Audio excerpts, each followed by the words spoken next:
Okay, everybody, welcome to the some number. I've forgotten the numbers already, but welcome to that edition of the Skullgirls Oceanic podcast. This will likely be the last player podcast for a while, because after this, I really want to start covering more game topics or whatever. Anything like that, that would be a lot doper than whatever we're doing right now. I think. Not that this isn't amazing. This is also really cool. But enough rambling. Let's just introduce my guest for this evening. Shuffle, aka Ramsnacks, aka you have like 5 different names. Which one do you want to go with? Just call me Shuffle. It's just easier that way. Sweet. Shuffle, how you doing, my man? I'm doing well today, actually. Feels good, man. Not really much to talk about other than the helicopter nearly crashing into the house. That's such an That's really interesting story that we'll leave this not for the listeners. Oh well, we can do it after I've talked about the interesting part, which would be the Skullgirls, Yeah, I right? suppose. I guess it's the Skullgirls podcast. You got to make sure I don't forget about that, because I might go on a rant about something else down the line. Yeah. But yeah, I'm the name Shuffle, just to get out of the way, is derived from Shuffleupagus, which was the very first username I had when I joined the Australian community, and it's based off my real life nickname, because I'd always shuffle around as a child. I just take my time, and everyone's like, "Oh, Shuffleupagus over there, ha ha ha ha," and I'm like, "Wow, what a bunch of cunts." But I took it. I'm like, "Oh, that's actually quite good, nice." So I went Shuffleupagus most of my life. It came to Ramsnacks because that was another name I used for other communities like shooting games and stuff. So I had these two different names, and I just put them both together. And then the other names you don't need to know about. We'll just keep that hush hush. Fair enough. Fair enough. So that's the origin of the name. Right. As the origin for me getting into Skullgirls, I believe I pirated the game back in 2013. I can't quite remember because we had that scruffle with Konami. It was 2012 when I think it came out, and then there was this thingamabob that happened, Yeah. and then they reformed and put the game out on PC, and I think that's when I pirated because I'm like, well, this isn't Ultimate Marvel vs. Capcom 3. Fuck it, and I'll just pirate it. And I was also in the threads whenever there was like ship posting for Skullgirls when it was being made. So I was in that crowd for a while, just talking shit, pirated to see how it was, and I ended up liking the game actually. And I'm like, wow, your perspective changes when you actually fucking play the game. And yeah, it does really.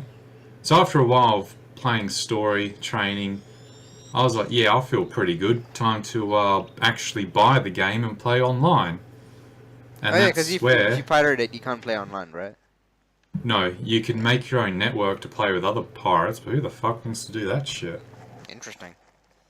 So, came, whatever the day was when I decided to play it, I was like, oh, first time playing Skullgirls online. Let's see if I can do well. My first opponent was CM. I made my own lobby, Australia, 2-man lobby, and just bam, CM comes in.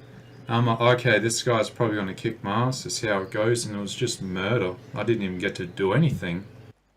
I apparently reached CM when CM was at his peak at the end of 2013. And after bodying me 10 times in a row, and very quickly, he just popped me a friend request and invite to the Steam group. Right. And that's how I got introduced to everyone.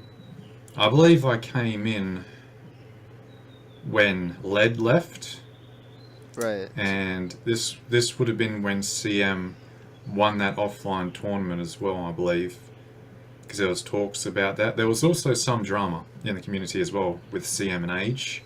Oh, that's Fruit was fresh, All right. and Tomo was just Tomo, which I'm thankful for.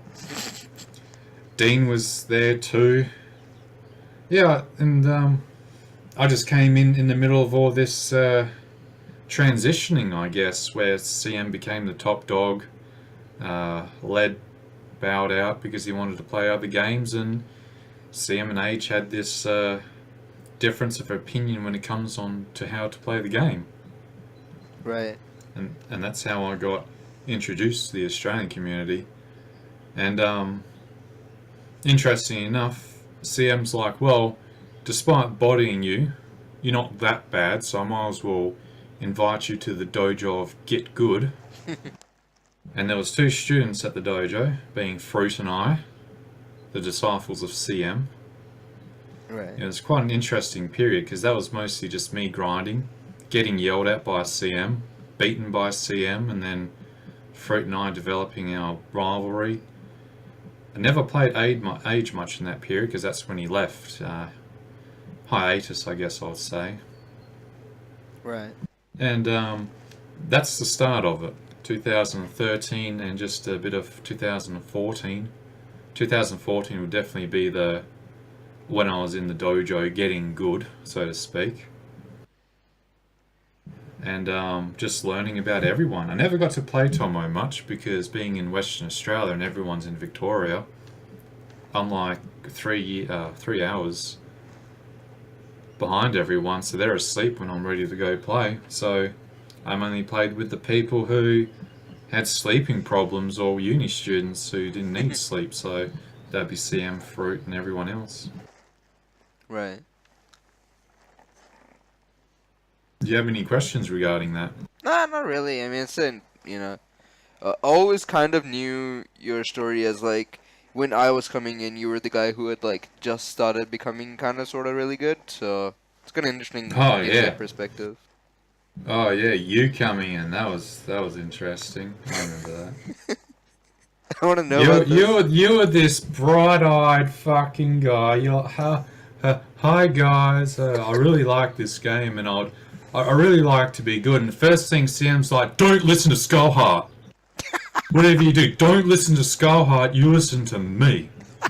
It's like, and I think you were like, oh, why is that? I'm very curious. And he just told you, just don't fucking listen to him, mate. And so going against his best wishes, you posted on Skullheart and read Skullheart anyway, and you made your flow charts and stuff. And it was quite a fun time. The angry CM. Yeah, I miss the angry CM era a little bit, but not too much. I reckon it was good for what it was, but in the grand scheme of things, I don't know. It was wild, I can say that much. Yeah, definitely wild. So yeah. For the list, what were you saying, sorry? I was going to say for the listeners, the angry CM period was definitely 2013 and 14. It's where once CM got good at the game, he devoted a lot of his life into learning everything about Skullgirls because he wasn't content with just being good. He wanted to be the very best. Right. So he basically played like 11 hours a day into Skullgirls. I'm pretty sure it was like a crazy amount, like that much. And he wrote spreadsheets out. He fucking wrote notes and everything, and no one could beat him in that period. So he eventually developed like in sort of ego because he knew he was good. No one could beat him, and it was just plain the obvious. So when it came to him wanting to share his ideas on Skullheart, he had a very bad way of communicating because he was very in your face, and very direct.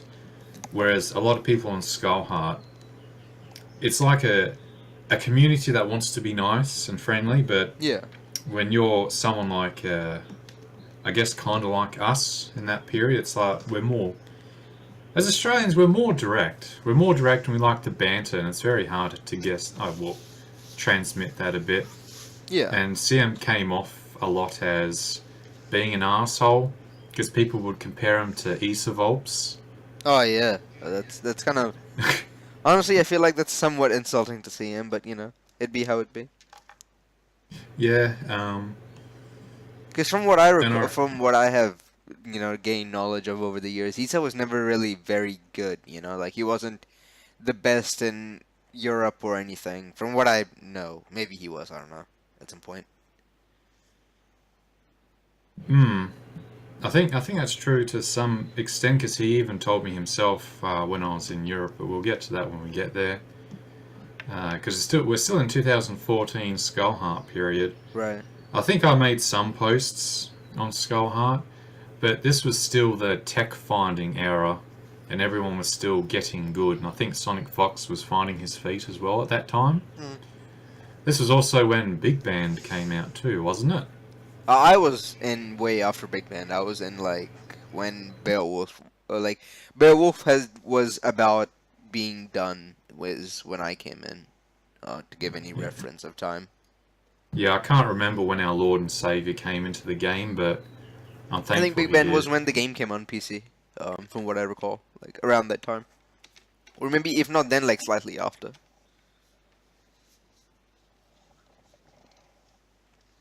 Sounds about right. I guess I was just too new to really care, so I don't really remember the time. Right. Too many wild things happened back then. So eventually after all that fun, we got to near the end of 2014. There was no more online Rambats. That ceased. I forgot who hosted it last time, but basically I think our numbers were dwindling. There was Right. not very many active players at that time. I think it was mostly CM, Fruit, Tomo, myself. You popped around here and there. And I think that was really it, to be honest, because it was a bit of a meme that Australia only had 5 players Right. at that time. And near the end of 2014, I went to Romania to see my fiance, and I played Skullgirls over there. I emailed Esavolps on Skullheart before going over there, and I said, "Oh, hey, where's your community in the, over there? Like, is there any Steam links or whatever?" And he gave them to me. I went in there, said, "Hey, I'm going to Romania. Where is everyone, and what's the time for your Ranbats or whatever?" And everyone was quite accommodating, even Esavolps. Right. Because I didn't know Esavolps very well then, and I was expecting him to be an arsehole, but he was quite nice, very welcoming. And then fast forward to when I got over there, met everyone online on Steam, and they're like, "Oh, Australia, what's it like over there?" And I just told them about our 5 active players in the CM. Mm-hmm. And I think at that time I was the only one that actually had a double. Right. There were some other players in Europe learning double, but I think I was the only one that had a solid grasp of double back then. Everyone was Parasol and Bella, and that wasn't this is good in for Europe, me. is it? Yeah, this is Oh, okay. when I was in Europe, in Romania. No, I mean And like it's the like- European players. Yeah, Were all yeah. Parasol Bella. Okay, sweet. Yeah, they're the ones that had the Parasol and Bella meta. I'm like, what the fuck is this shit? Like, I knew the Bella, I did know the Parasol, so I got overheaded to hell whenever I wasn't pressuring them. And I think I remember CM and Dime. Oh yeah, Dime's the other one who was active. They were both going, "Oh hey, ask us about the Europeans when you know their secret tech." And I'm like, "Oh, doesn't look like their secret tech. It just looks like they grind the game just like we do. They just have a different meta to us." Right. And I think my team was double Big Band, and I was just double Beat Extend, really. And I was the only Beat Extend in that Ranbats, I think. I think I reached top 8, I think. It was very weird, because I was adjusting to Parasol. Well, I had no Parasol experience. Yeah. And the only Parasol in Australia was really Smokey, but he left. Yeah, that guy. Or, well, quote-unquote left. He pops in and out, but he doesn't really play. He Yeah. just shit posts in-game. Yeah, pretty much. And most of my time in Europe was just, when I wasn't with my fiance, I was just playing Rambats and Skullgirls with the Europeans, like Muro and all that, and Crazy Dragon and all that. I didn't get to play Wolfley or Woofly, can't remember Right. how Yeah. to Yeah. pronounce his name. He was very top dog when I got over there. Like, he was basically our version of CM. Yeah. No one could beat him. There was a giant gap, and it was just like no one really bothered. Esovox was interested in being or getting as good as Wolfly, but well, at least that's what he told me. But at some point, he's like, "Oh no, whatever." I think he was just content being up there on the top, like maybe top 3, top 4 of Europe at that time. Yeah. So that was interesting. I played Esovox a lot, and he kicked my butt a lot. And really, fighting the Europeans taught me a lot outside of our Australian meta, because our Australian meta is just beat extend as our neutral. You got to learn to navigate and pressure while knowing that your opponent has access to the DP assist that can just shut you down. And this is when, if you got your 2 characters caught by beat extend assist, it was an easy double snap in the corner. Yeah. Yeah, that was pretty wild. It's So when I came back to Australia, I gained some knowledge, but really I still got my butt kicked. 2015 was, for Australia, the year we wanted to get CM out. We wanted to get him out to America or something somehow. Yeah, I think it was when they started doing the combo breaker. What do you call it? Something or other. I don't remember exactly. Centus combo breaker. Yeah, that's the one. Yeah. Something like that. And this is when, I guess, as well, I speak for myself, but I feel like the community as a whole, we felt very brushed off when it came to everyone's responses trying to send CM over there, because most of the criticism for sending CM over there was, oh, you guys don't run tournaments, you have no tournament experience, there's no footage, and CM's just a big meanie, you know? Yeah. And a lot of us were just like, wow, that's pretty disheartening. We've been part of the community since like the very start of it, like Age, for example, and Led, and Tomo. But in the end of the day, CM posted his rant on the thread too. I think he really let go and was like, I post all this tech, and I see no one do it. Oh, you're all bad, rah rah, and that just put the final nail in the coffin, I think. And when he gave up on that, we all gave up on it. Yeah. And eventually, everyone sent 159 man over there, which wasn't bad because that was pretty good. Yeah, that guy's pretty good. But I think for us, we were really hoping to see CM be beaten, because for us, none of us could beat him. His autism was just way too strong for us, and we felt like it would have been very nice if he could go there, because then people could see what Australia has been doing. But no, it didn't work out. But that was the time in 2015 when I'm like, the main criticism was we have no footage and no tournaments, right? And our Rambats has been inactive for about 2 years now. So that's when I was planning on starting Rambats.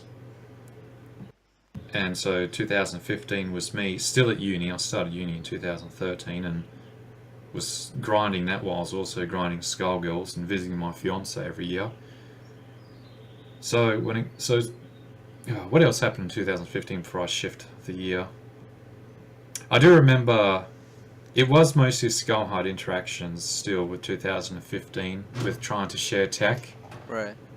That's a very common one. Sam found this tech, like his 1 frame resets, he's like 100% safe jumps on all the characters. Yeah.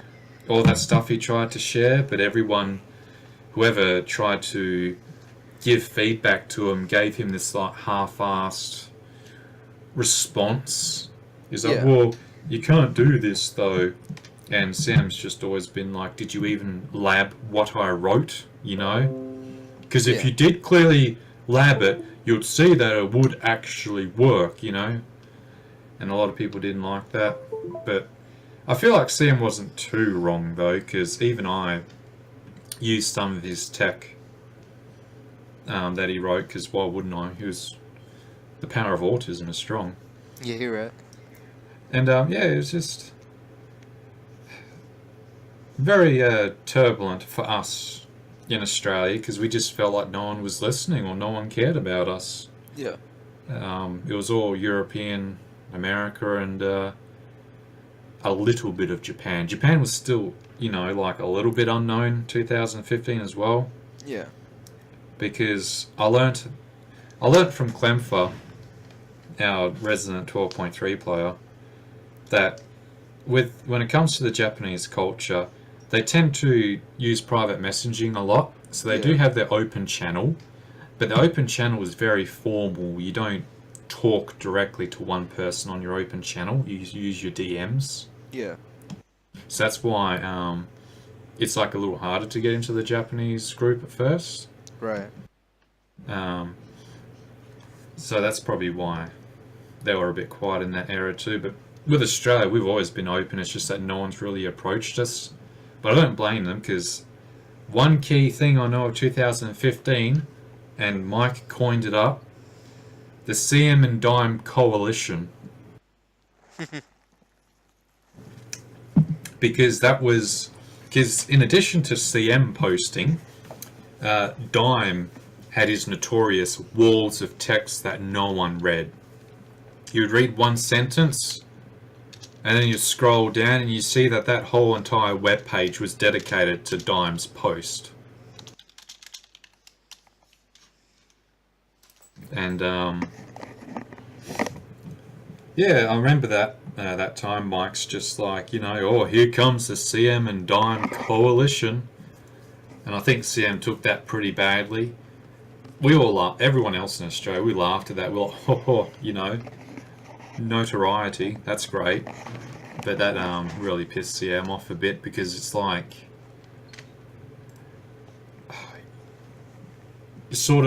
it was used against CM as some sort of, oh, your opinion doesn't matter, you're disregarded because Dime's posting with you. Yeah. That was also another thing that caused CM to be so angry most of the time. And I think we all like Mike in Australia, even though back then we mostly didn't agree with some of his decisions.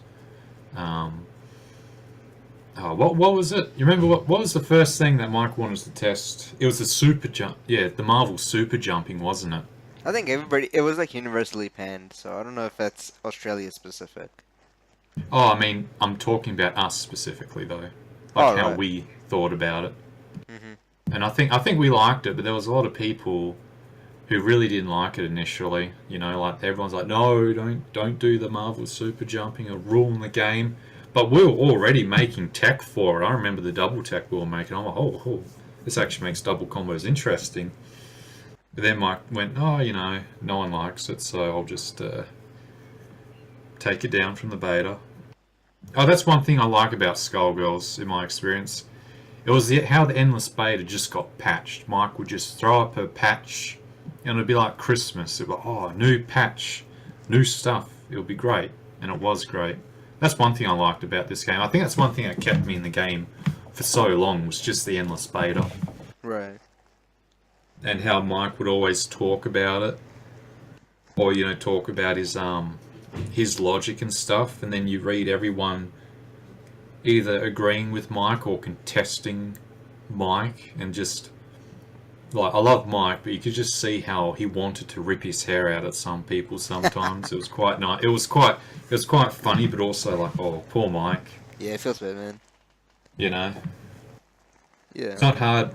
It's very hard when you're dealing with a community of so many people and from different countries, because each country has a different meta, and everyone's like complaining about stuff that they probably even haven't fought against and all this and that.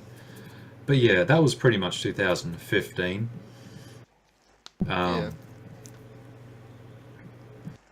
2016. This is definitely an interesting era. 2016. Is that when I started Rambats? I'm gonna have to have a look. Oh, it was end of 2016, but yeah. It was basically, for all intents and purposes, of 2017. Yeah. Well, It was, 2017 was definitely the year of Rambats yeah. because that's just when we had the whole year. Every week we had Rambats. Yeah. Never missed. Well, we missed a week, but whenever we missed a week, we made it up for rock paper scissors bats. Yeah, whatever. But like the end of 2016 was when we started. 2016 was pretty much when the game was like done, quote unquote. Yeah, that's right. Because we didn't want to do it during Endless Beta Yeah. because it would change a lot. Yeah. I actually don't remember too much about 2016. It was mostly when fruit was starting to get really good, like dumb good. It's like how did this guy start getting good? And it was also when I was, yeah, that's when Fruit and I were both really good because there was always rivalry between Fruit and I, just talking smack and all that. And then you were starting to get good, and you'd be like, ho, Shuffle, I beat you, blah, blah, blah. And I'm like, yeah, fuck off. You only won because of your stupid Philly shit, you know? Yeah, whatever, dude.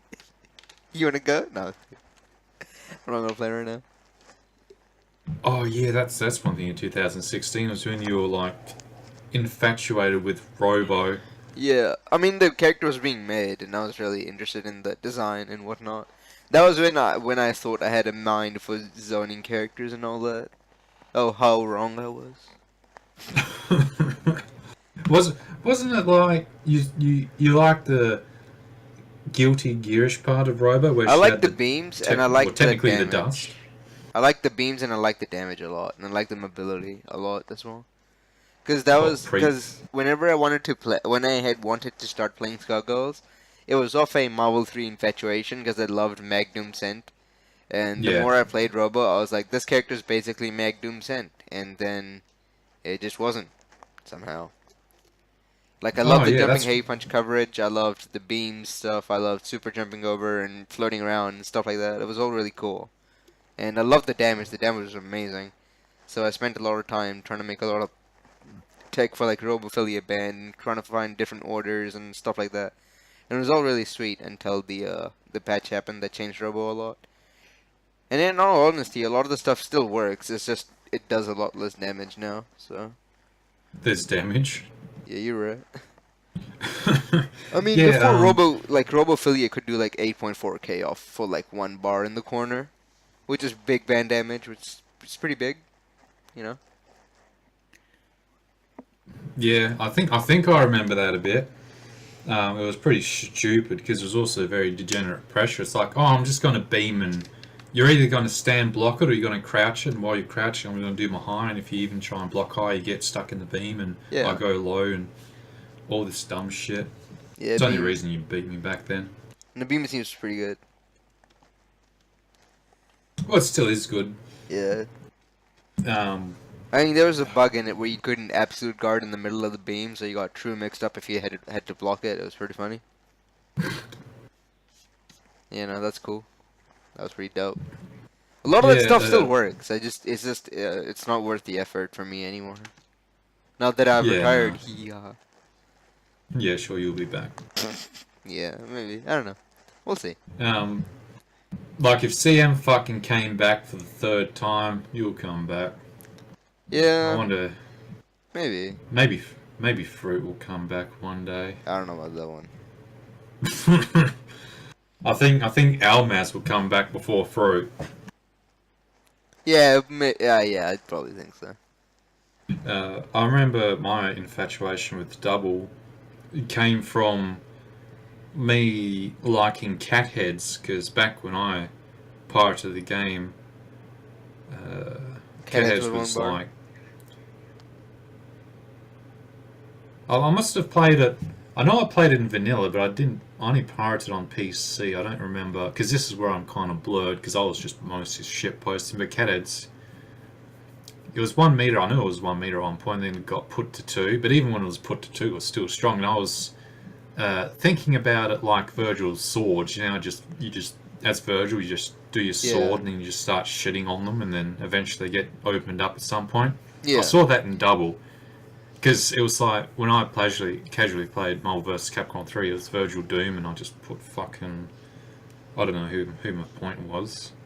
Some fucking random character I don't care about because I was a scrub. And it was like, oh, hell yeah, Virgil's so fucking sick. Oh, hidden missiles. Oh, you know? Yeah, Virgil being Oh, yeah. pretty degenerate. Yeah, too bad Robo didn't have that hidden missiles kind of thing where she could just shoot missiles, but oh well. She didn't get it for like a long time. It was pretty funny though. Sidetrack. When they made the patch to the missiles, so the first day that the big patch happened on the beta, like the second day, I don't know. Me and CM were just dicking about with it. They were like, "This is really funny and really stupid. Let's try it." And you could hit if you had beam or missile assist, you could hit it, and Robo would immediately pop in and go 1, 2, 3 head and go away. And then next time you called her, she did the missiles. It was just the dumbest shit. It was like you could call it, the heads would come out. The heads could anti-air, so they're covering you like that, and then you could still they still covered you every time, and the heads didn't start popping away when you got hit, so they could cover you like that as well. And then the missiles came out, and obviously missiles cover you and all that sort of stuff. It was so degenerate. It was so funny. I think I even have a post on my the Get Good thread or whatever about it. It was actually amazing how stupid it was. Yeah, I do remember that because Sam tried it on me, and I'm just like, well, this is not fair. Yeah. But Sam never played fair though. Yeah, you're right. Like before Mike patched out, CM's team was Valentine, Painwheel, Big Band. Well, it still is, but the main point of his team was Valentine and Painwheel had one frame resets that you ate. You couldn't. It's very hard to fight that specifically because as soon as, let's say, you somehow avoided the one frame reset, he would make his Painwheel do 3 highs and a low, or he fucking mixed up that way, and you just surviving the one frame reset was the first layer. Then you got to survive the second layer, and even if you push blocked, he would still stay in. Because he'll call beat extend, a beat extend will still be in your face, and then he would still keep up his pressure. You had to push block guard cancel very specifically, but then if he knew you were going to do that, he would just block. It was not very fun. Yeah, you're right. And I think I remember that. Era. It was with the Undizzy change, wasn't it? Where the unblockable protection. Yeah. It was like a bit after that, but yeah. Because I remember. In that time, we had Discord. This is when Discord picked up a bit for us. We moved from Steam to Discord in 2016, wasn't it? Yeah, in the middle of 16, something like that. Yeah, Steam was dying because of Discord. Everything was dying because of Discord. Yeah. We didn't think it was actually going to pick up, so we piggybacked off the Australian Anime Fighters Discord. And I remember when I came in, we just had a little shop of Skullgirls, and Jarvie sometimes popped in going, "Remind me guys, why should we have you in here?" And I'm like, because, we can shitpost like crazy. And Jarvie's like, "Oh, really?" And I'm like, yeah. And Sam and I went Aether mode. This is when Sam and I channeled into the Aether for the survival of the Australian Skullgirls community on the Discord, and that's how we got the name. Well, you know what it means. Somewhere down in your heart. That's how we got the channel name of Skullgirls and Shitposts. I remember when it came out, it was Shitposts and Skullgirls, and there was a big drama about that too. Like, our game is not just shitposting. People took it very seriously, and then the terms got turned around the other way. Yeah. There was that period. I think it was like Fruit and I and something like being really mad about it, being vocal about it as well. It's pretty funny. Yes, that was a thing. But I think I remember CM going, "Well, does it matter because you're still shit anyway?" You know, some kind of CM response like that. It's like, "Well, you're serious about the game, but you're still shit." Right. Something like that. Yeah, I don't know. It's a very it's a blurry because a lot of things happen in Australia because as a small group, we're very vocal with each other. Like, we just say anything in an open channel. That's something CM and I both worked on for our community. When we moved to Discord, we're like, look, it's Discord. This is probably going to be our main shop for, like, who knows when. Let's make some rules, but not really harsh rules where it's like you have to get moderated or banned and stuff. We're going to go, we just want like an Australian community where you're open to say whatever you want, but you also have your expectations and shit, you don't post nudes in the chat and all that. And if you're being a cunt to one guy, expect someone to be a cunt back to you, that kind of stuff. And it went quite well for our community. There was some drama, but most of it got sorted out because it's like, okay, it's an open channel.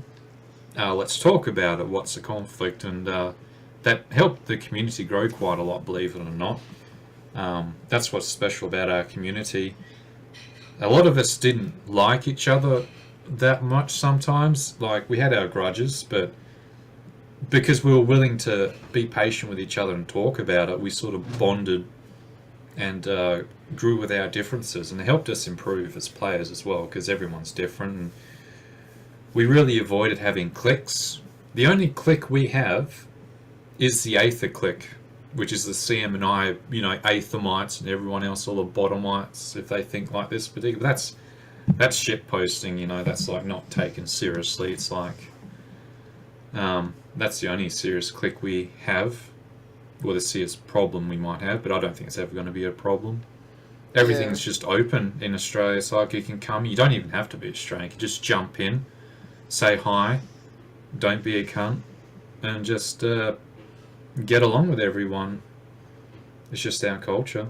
Yeah, pretty much. And I was going to go somewhere with this, but I forgot, because I was remembering something that came from this too, about Discord and us becoming Skullgirls and shit posts.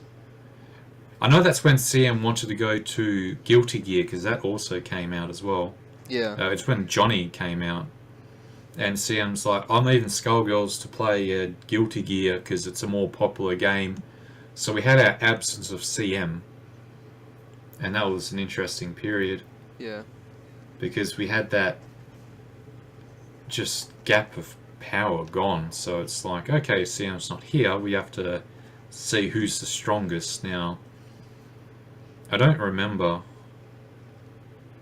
what this was, because I think this is when Fruit took over. Fruit was like, okay, CM's not here, I can finally become top dog. And Fruit really went hardcore. Yeah, to his credit, he actually did become second best, most likely. Yeah, I think he became first best without CM. Yeah. And then CM's like, oh, Fruit's actually getting good, and then Shuffle's like fucking third or second, whatever, and you were like just under me. Yeah, I don't know about that one. Whatever, no one cares. So CM came back, and he just bodied Fruit. Just no mercy, bodied Fruit. Oh, I guess nothing's changed, I'll go back to playing Johnny now, and that crushed Fruit a bit. And this is where Fruit posting, I think, also became a thing too. Yeah, I think Fruit posting was more just his uni being absolute garbage, or rather his uni experience being absolute garbage. But I think that was around the time. It might have just been coinciding. Yeah, I think this is when it really picked up, because the getting good at Skullgirls was the thing for Fruit. Like, it was a must-have. Hang on. Oh no. Big explosions. Boom, boom, boom, boom, boom, boom, boom. No, just animals, don't worry. Oh, okay. So basically, yeah. For those who don't know, Fruit posting is when you start posting stuff from me IRL, which is the depression stuff, and like you're just associating yourself with like, oh, me IRL, and there's this like depressing, sad picture of your life, or something that, tells everyone your life is shit, and it's like, yay, that's great, Fruit, funny. Yeah, I don't know about that one. And then he would keep posting it, hey guys, me IRL. skeleton in the ground, and Whatever. yeah, Yeah. yeah. And I think, moving on from that, I think this was around about the time, as we kind of progressed through the year, there was one point where CM was like, you know what, everybody's around here, let's just have a stupid first to one, grimy round robin set. And it was really funny how that worked out. And I think that was the thing that sparked another season of Ranbets that we're currently in, I guess. Yeah, because when I was planning it, I wasn't really wanting to take the step because we didn't have a big active player base back then, Yeah. and we just did that. Sam's just like, fuck it, let's do it, and it's like, okay, and we all enjoyed it. Yeah, the And first one was pretty Sam, cool. It was pretty dope. yeah, and I'm like, well, that was fun. Everyone had fun. Let's do it again. I And think we had even like 7 people, so it was pretty big. yeah, more. Yeah, they came for it because they're like, "Oh wow, you're gonna start Ranpats again? We haven't done that shit since fucking, the dinosaurs were walking on the earth." Yeah, you're right. So people came in, and eventually, we decided to do it weekly. And I couldn't stream back then because we Yeah. didn't have NBN because the government promised it but never fucking delivered until like a year later or something. And I just started on the recording, just recorded and put on YouTube. Yeah, that was And when I was streaming it, so, you know. oh yeah, that's when you offered to do it. Yeah, I was streaming it like when we had started, so like the first one was absolute garbage and chaos all around. And I was streaming it, and I didn't have game capture working either. So it was just the most ugly, disgusting looking stream. And it was being streamed off my potato laptop too, so you know. But you know what the best part about that was in that era? What was that? Devil May Cry. Yeah. So for those who don't know, I had the greatest of ideas of having an actual intro, outro, and like downtime slides or whatever. So we found a stupid intro. Maybe not a stupid intro. We had just like a couple of pictures or whatever. We put that as the intro. And I had the great idea of finding a new outro every week. And one time we found this not Jamaican, I guess. What country was it? I don't remember. Oh, Zimbabwe is somewhere close to that. I can't Some remember. African country with some stupid whatever their Hollywood is. It was Nigerian. I don't know, dude. Yeah, close to that. Something like that. And it was just funny. We had the picture. We had like a video playback of their Doomsday or their 2012 movie. Yeah, that's the one. And we just had that playing in the background. It was the funniest shit in the world. Yeah, we just lost our shit. And it was the second time we watched it too, and we still lost our shit.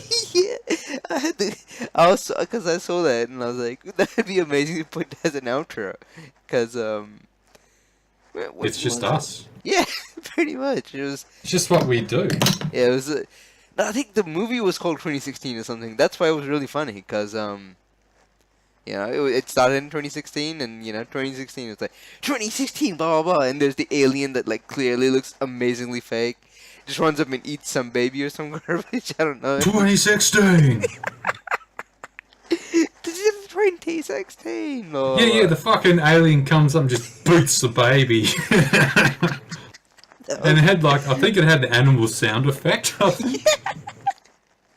And then the animal's like talking in this like kind of voice, and it was just like that was amazing. God, that was tight. Oh shit! Too bad you couldn't show it on this as your outro to this fucking podcast. No, I could. I just don't have it. Just put in the links on the fucking YouTube. Nah, I can't remember anymore. It's too long ago. Probably it's best. You're probably right. Maybe, yeah, keep the ancient evil sealed away. Yeah. It might But bring yeah, that was pretty CM funny. back. Like when my laptop kind of fried up and gave up, I couldn't stream anymore, and then Fruit started streaming it. And I think we didn't have a stream. We didn't have a consistent stream for a while too, so that was kind of a problem for Ranbets. But we did still run it, and this is transitioning into 2017 and stuff like that. So Ah, yes, because we had, when we started, I think it was October, I think. We only had 6 weeks, I think, so it must have been November. No, it was 4 weeks, I'm pretty sure. Because I 4 know weeks, I even made like shorter. 4 titles. Because I made the stupid meme of having... Because the first run bets we ran, the title was A New Hope, because it would be really funny. And then I realized that, it'd be really cool to make Star Wars puns. And then I just kept making those, and it was really cool. I think I was the one that made the first brackets on challenge before we did it too, so I should be able to find it. Yeah, I should be able to. I don't know, I'm pretty sure it was 4 weeks. I found it. December 9th was the first one I wrote. Yeah, so it was pretty and then 4 weeks. Then it should be week 2, 3, 4, then week 1, yeah. So we had 4 weeks of it, and it started on the 9th of December. Yeah. And we came to the new year, and it's like we might as well start anew. Yeah. And then my laptop. The first week of the new year. The first week of the new year was just 4 players. It was Astra, you, CM, and myself. Yeah. And of course, CM just fucking crushed us. You beat me somehow. You must have done some stupid shit. Yeah, whatever. I don't know about that. Yeah, whatever. Yeah, Astra's pretty interesting as a character to talk about, I guess. I've always been interested in Skullgirls, just never actually put in the time, really. Or as much time as he needed to get really good. Well, no one else has talked about Astra on this podcast, so I'll probably give Astra some time. Basically, Astra is a friend of most of us. He lives in Melbourne, because most of the Australian community is in Melbourne, but in 2017, as we had more influx of new players, I believe Sydney and Melbourne are now sort of the highest numbers. Yeah. And Dime and I, we're stuck here in bumfuck WA. Dime doesn't play the game anymore, but anyway, Astra knew CM, and CM got Astra to play, and Astra came from Smash, so you can imagine what that was like. He just came in, I'll play Rosalina, guys, and it's like, great, Astra, meet this character. His name's Big Band. You're about to die to him. And he's like, oh, Big Band's so cheap. Yeah. And Astra, he was quite skilled, but he never really dedicated to Skullgirls, because he's a Smash boy at heart. Yeah. That was his main game, and he wanted to play tournaments there, so it's a shame, because Astra was very, very good, and also very funny. Yeah, but these things happen. Does he still show up in the anime chat? Yeah, he always does. Right. He doesn't like the direction of the anime shitpost channel, because it's became a lot more hugboxy now with the new players. How so? A little hugbox, not much. You know how everyone's like, "Oh, that's okay, we love you." Right. Oh yeah, that. Sending hearts, and that sickens Astra. Astra's like, "What the fuck is this shit?" And he summons me. He's like, "Shuffle, please shitpost. I need you to shitpost this. This love is killing me." Right. And I'm just calling him a cuck, and then we start going off that, start shitposting off that. Yeah. So this is all still 2016. I don't remember anything else, because everything else in 2016 is like very, very close and personal to some people, and others it's just blurriness. But the main point to take off in 2016 is when our Rambats took off. Yeah. One thing about us Australians, our economy's so shit. It was so shit in 2015 and 16. None of us had a good computer. Yeah. We couldn't get one guy that had the best rig ever. Nah, we all had our laptops and potato PCs. Actually, that's why we played Skullgirls, because we couldn't play any other fucking game, actually. Yeah. Now that I remember. So I became the one at the end of 2016, because I was, accounting student. I had enough money to get a decent rig. So when your fucking toaster blew up and Throat went off to fucking off himself, I don't know, depression land, I stepped in to host Rambats on the start of the new year. And 2017 is definitely, I'd say it is our golden era. Definitely it was the founding step, definitely. I think we've had 3 golden eras, technically, because we had the beginning. the vanilla era, which was Yeah. just madness, but I wasn't there for it. But any other, I think Tomo must have talked about it because he's definitely the oldest on Yeah, your he did. podcast that's talked about it. Age could too, but we don't know when we're going to get Age. Yeah. But I definitely say the vanilla was its golden era because it was just fucking shit posting, really. Yeah. Shit posting and mashing. And then I would like to say I entered at the end of that era because the game really died off then. Yeah. And I'd say 2015 to 16, I want to say that was like the second golden era because we did have people picking up the game again. Yeah. But we still had small numbers, but the quality of our game improved and we were trying to get out there with our tech and stuff. And Yeah. The quantity was not as big, but the quality was definitely there. yeah, we were mostly improving each other because Yeah. it's just easier as a small community. You can be more focused. Whereas if you're a large community like America, you got 50 fucking states and so many people from all these different states. You're going to have all these different ideas. But in Australia, between 10 people, you're more focused. You can get more done. And most of us were lab monsters anyway, so we labbed our own things for our characters and we shared them. Yeah. So yeah, it wasn't too bad. I guess I want to say that was the second golden era, but I don't think it's worthy of it because in comparison to us now, I'd say it's more like or the the end of 2016. I'd say it's more like the Renaissance or like setting up the Renaissance or something like that. I don't know. What I like to say, the end of 2016 is definitely the turning point. It was definitely the light, I'd say. Yeah, when Ranma started again. Yeah. Yeah, because when we started streaming, that's when we actually had people seeing it. Yeah. We did have some conflicts, though. Do you remember when we first went to the European Discord? Oh, Jesus Christ. Hell yeah. Oh, let's talk about that. That was let's fucking not. epic. No, I'm scared. Okay, well, let's talk a little bit about I won't go... Yeah. I don't want to rant about it, because I think you know what I'm going to rant about. Yeah. But I think, yes... Was this still in the end of 2016? It must have been. I think it was all just at the end and the beginning of 2017. Yeah, because something we're like like, hey, we're streaming Shuffle, let's advertise it. And I'm like, hell yeah. I remember sending it to the American Discord, which is the general Skullgirls Discord. But I call it the American Discord because it's mostly ran by the Americans, or was at the time. Not saying anything, just that's how it was. Yeah. And I just posted it there, and they're like, "Oh, wow, cool, Australia. Didn't know you existed, Well, at least that's what some of them said. I think the first person ever talked to me was that Red Ninja guy. Don't remember his name, but I know of him from Skullheart. Yeah.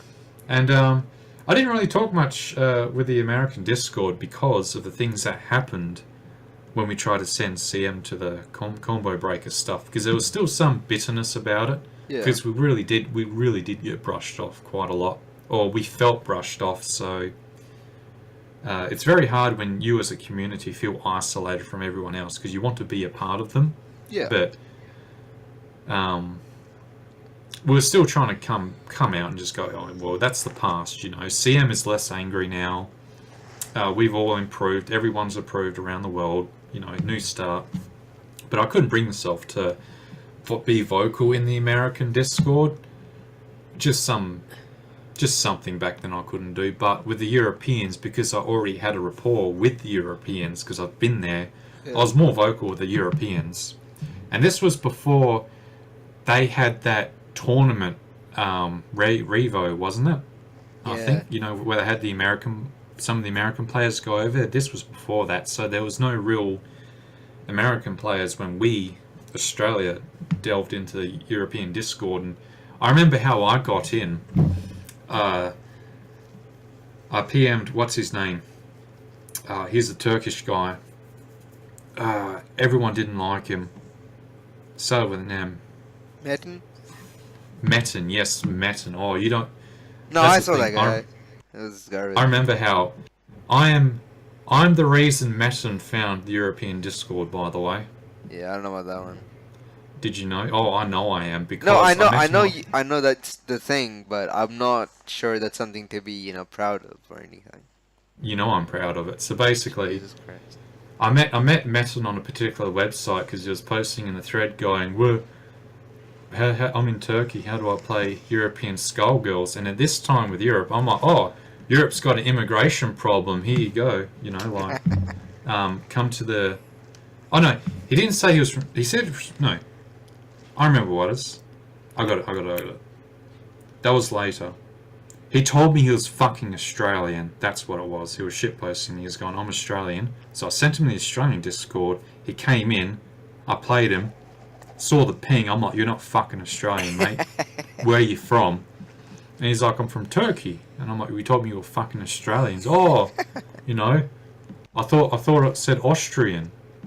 So I wasn't sure he was fucking shitposting me or not. So, I think I sent a DM to Alex or Big Band Pro.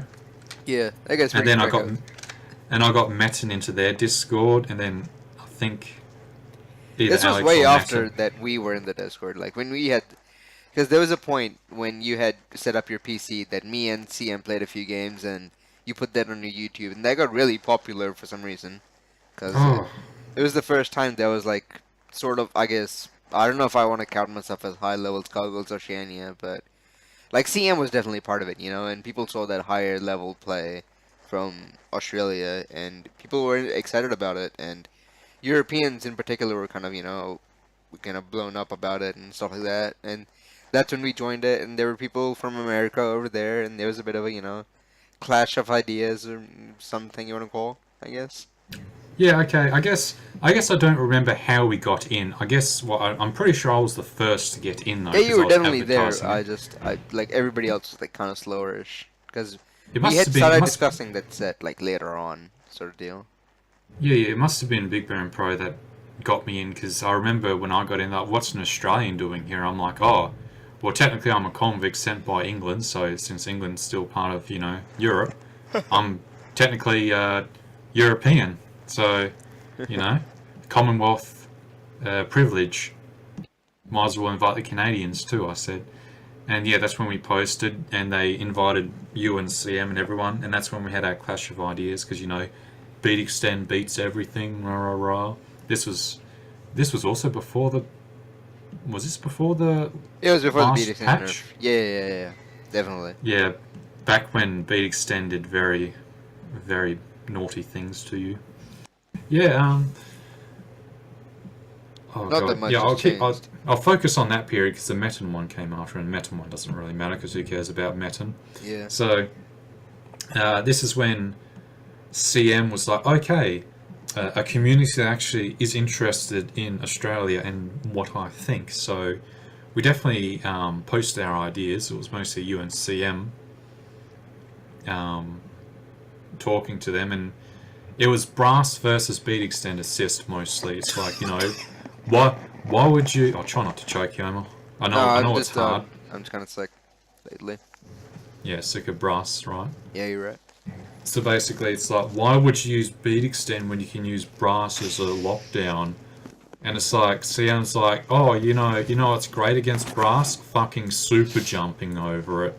And they're like, oh, you won't have the reaction time, And we had just had this like fucking... It was a civil discussion, of course, but then some certain people, I won't say their names, decided to bring up stuff from the past. People made mountains out of peanuts, I'll say that much. Oh, yes, and some people let the wolf out too. Yeah. And that was an interesting period. CM basically left the server because he felt like it was the same crap. No one cared and no one listened because lol, Australia. Yeah. So I stopped advertising Rambats to that period because it just felt like no one really cared too much. But it wasn't too bad. Like I told CM, look, well, at least they talked to you, right? We discussed our ideas, and just because we can't convince them that our idea of how to play the game is correct, it doesn't mean that we should continue isolating ourselves. We still promote. We just play the game how we want to play the game. I mean, back then Japan still had their mostly like set play game. They didn't do many resets, I think. Like, they Yeah. were still transitioning to the Marvel playstyle of Skullgirls. Or, like how the Americans play, where it's lots and lots of resets and Yeah. degenerate stuff. And, I mean, because the Indizzy patch was still not out, so, playing like that was pretty worth it. Now it's not. Now it's pretty garbage. yeah.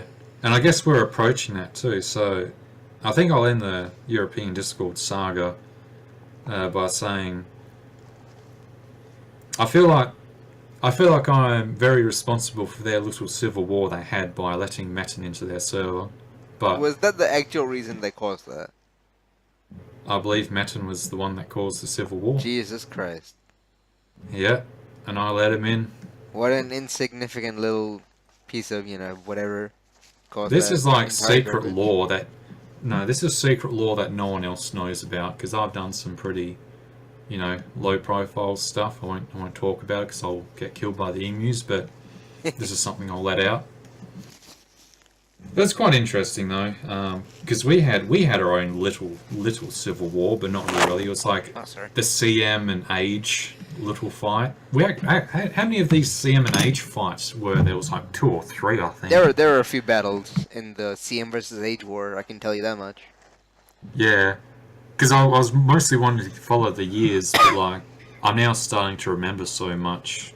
Like all the things I was saying, there was so much happening that I don't remember well. The CM and Age thing, because Age really hated Big Band. Like he wanted the day where Mike just changed his mind and removed Big Band from the game.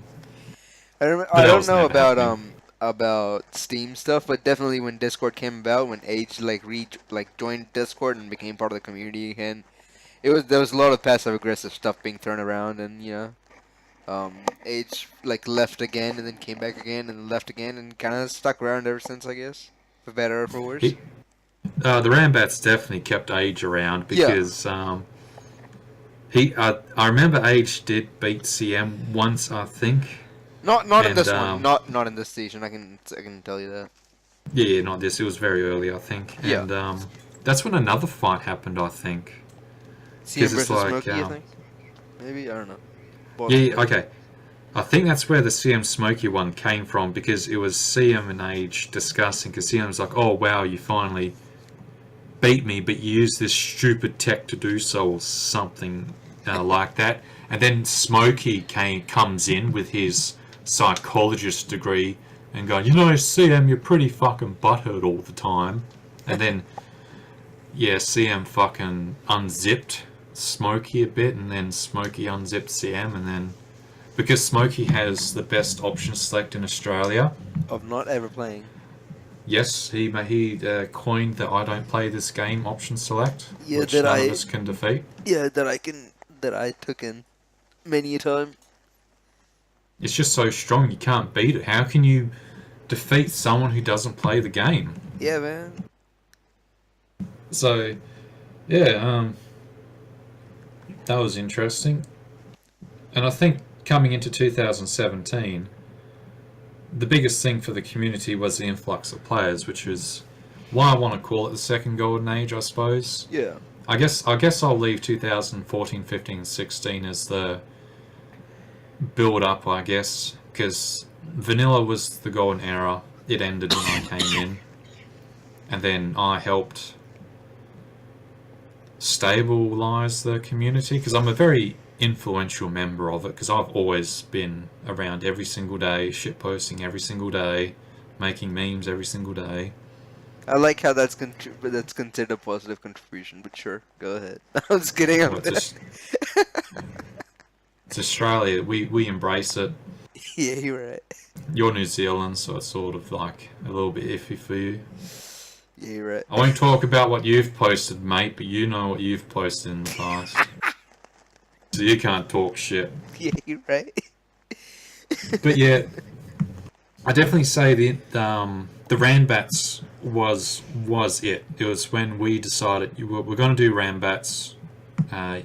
You, Fruit, and myself, we dedicated our resources to build it, and I was the one to ultimately take it on hand. Yeah.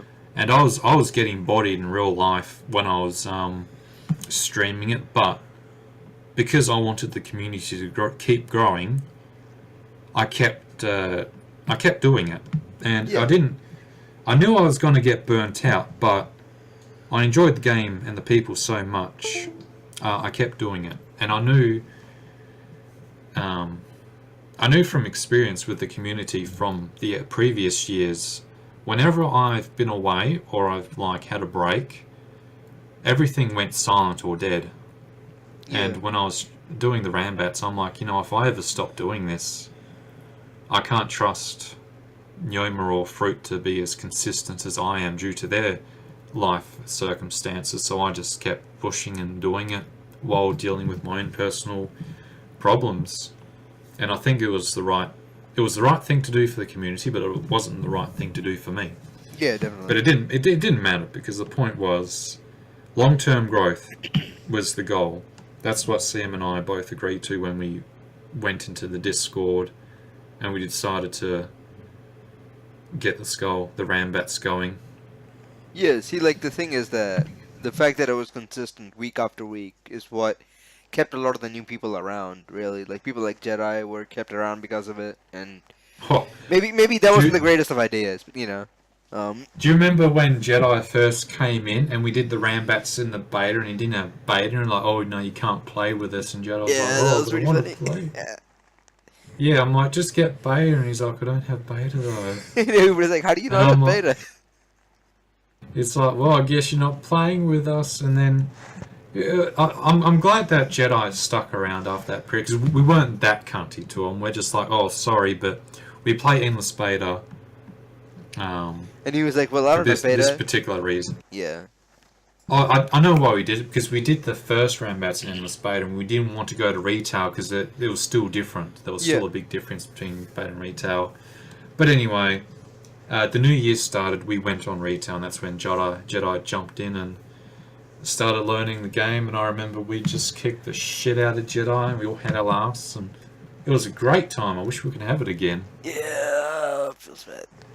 We kicked his shit because he didn't have Big Band. He was Squiggly and Parasol, wasn't it? And it was Parasol Squiggly was pretty funny. It's like, oh great, you got no defense and your only DP is Parasol, and she has a dead zone in it too, so that's great. Yeah, and then he eventually caved in and saw the light, which was Beat Extend, because Sam and I kept shit posting about, and then he got good.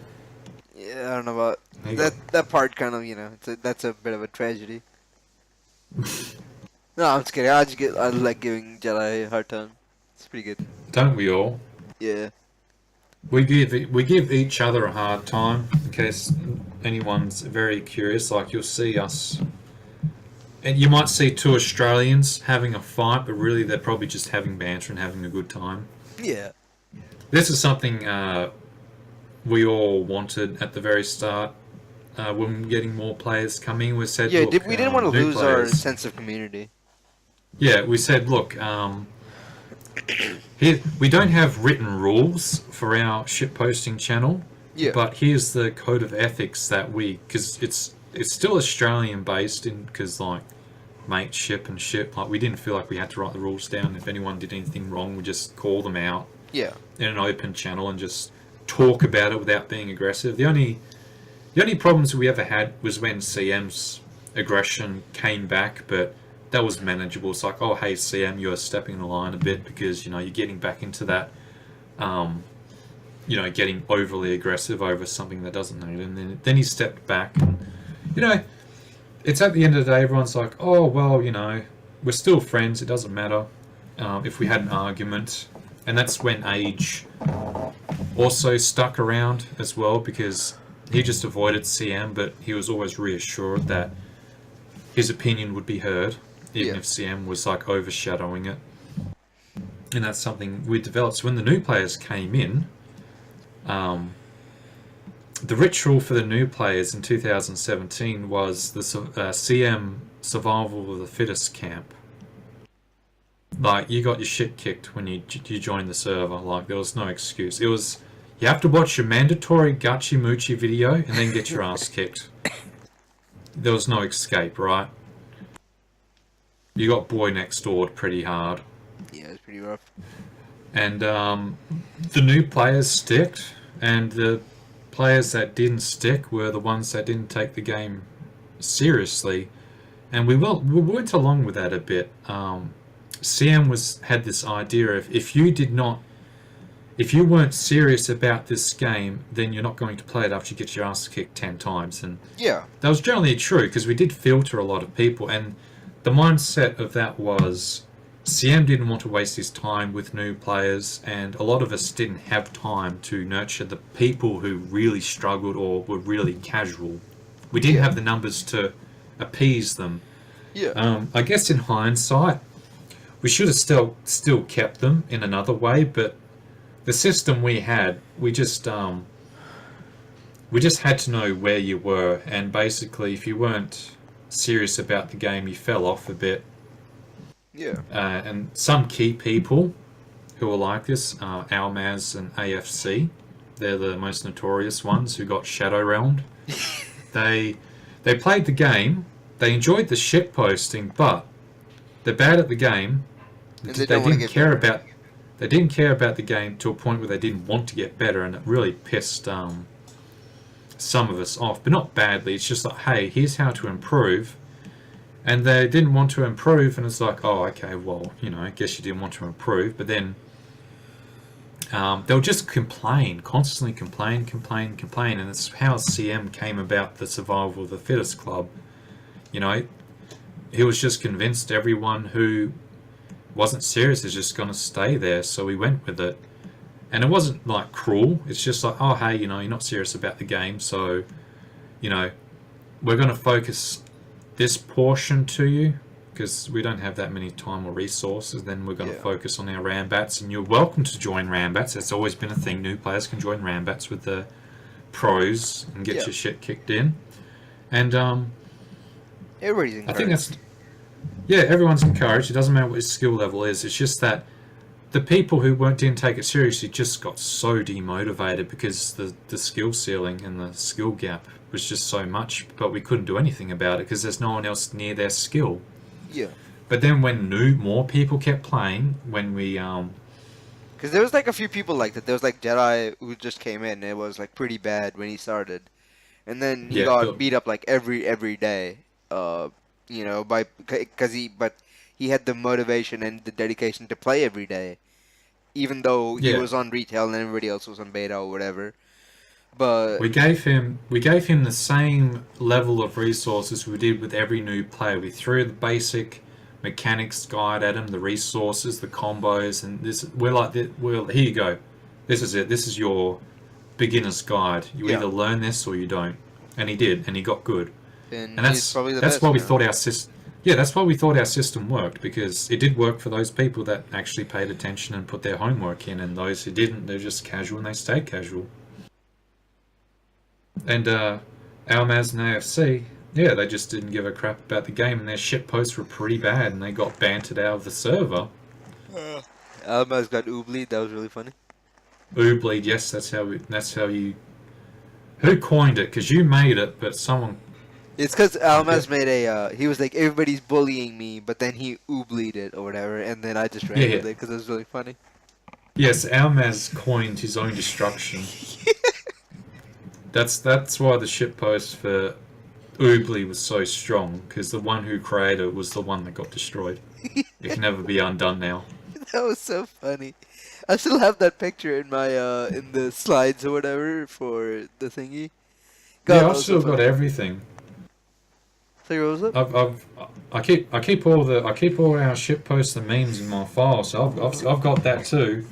I think you were the one who made the picture. And when I'm the one that made the picture. I actually made the definition picture for it. Yeah. Like you would if you Googled it. Yeah, that was great. It was shit, where are we? Oh yeah, it's starting out the community. Yeah. I think that Ranbats really like kept everybody around, and I think that's why the numbers that were growing were they were steadily growing as opposed to kind of sporadic increases once in a while sort of deal. Yeah, because once we had the influx of new players, there was people their skill level that they could play rather than get their crap kicked in by the good players. Like we didn't really play nice with the new players because that's not our thing really. Yeah, nobody It's like, sandbagged, which was I think I personally think that's the better way of doing it. Because if it was me, if people were sandbagging against me, that would make me even more demotivated. You know, because it gives you a very inaccurate gauge of skill that if somebody's sandbagging against you, you kind of feel like they're actually way better than you, like way, way, way better than you, and just you feel like garbage. So, like, the fact that the few people that stuck around, have stuck around, is it's pretty useful for that. And the newer players, and the work that Shuffle did to kind of promote the scene as much as he could and try to get new players everywhere into the game, it's kind of helped a lot as well. I like to think the ship posts were also a good influence too. I don't want to mention them, Like, but you know. yeah, come on, the gondolas with bead extends kicking down the guy who didn't have the bead extend. The very first ship post for our Rambats. Yeah. The precursor ship post, I like to call it. Even though there's ones before it, that's the one that was the big bang.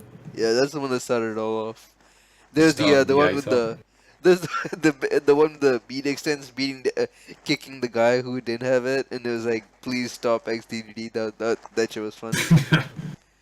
Yeah, and I made the sign, the shit cunt that doesn't use bead extend. Yeah.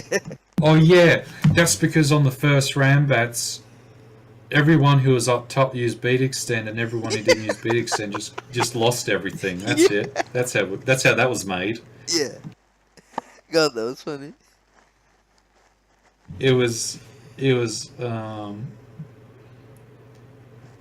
that must have been the first Rambats. Yeah, it was. Was it the week of 2017 or was it the No, it was the very 2016 very one. first? Yeah, it was actually very, very Then first. then it was Astra. Astra was the one getting kicked down then because Because he didn't have it. CM used beat extend, you used beat extend, and I used beat extend. Astra just fucking he didn't believe, and he's like, "Fuck Big Band, I want to play Eliza." And I'm like, "Oh great, Eliza, the one that extends her hurt boxes when she attacks. Beat extend loves that." God, that was hilarious. Yeah, it was great. And I think, yeah, basically, the Steam sales, every time there was a Steam sale for Skullgirls, I capitalised on it. That's when we started the Oobly Club, where some of us were on patrol, so to speak, on the Skullgirls versus matchmaking. Jedi, myself, and Age were the Ooblies, I guess. Right. And we'd just be on the search for people who started like me. They just made a random lobby, just like, oh, I guess it's time for multiplayer. Oh, it's probably going to be very embarrassing. I'm anxious. And then, yep, I saw two people playing. I jump in. They had the misfortune of clicking ready when I clicked ready, and then, yeah, bodied them, send them invites, and we rinsed and repeat. And then when I found the lobby, I'd be like, Age, Jedi, Mao, get in here. Then we all jumped in the one room, and then we all just, threw shit at the wall, sent invites, and that's how we built up the community in 2017 to a point where we got the numbers we do now. Like, I think we reached 15 active players almost constantly now, because the new bats play a lot. Yeah. Some people are dropping. Top players are dropping off a little bit, but that's because of real life problems at the moment. Yeah, like But I think numbers for Ranmets are about eight to 10 mostly. When previously it was struggling to get 5 or 6. At times, just kind of sad, which is pretty good. Like, well, hang on. there's more than a few people nowadays that just play all the time, and especially the fact that we had a bunch of new players incentivized other new players to want to play, so they had an easier set of goals to aspire towards, I guess, as opposed to trying to catch up to people who are actually really good, you know. Well, you couldn't really learn against the players that were good because we didn't sandbag. Because, well, I know one of them was like, "How can I get good when I just get beaten?" It's like, well, that's how you get good. You have to first learn to defend. Yeah. And learn how to pressure. And I guess that's like the climb they have to make, but it's very steep because you got no one else to do it on. And I think we talked about it. It's best for new players to do their new players stuff on people with their same skill level. Yeah. But you play with the better players so you see what the game really is like. Yeah, So you have that realistic goal to achieve, and then you've got the people your same level that can't do it, but you know like what you're aspiring to.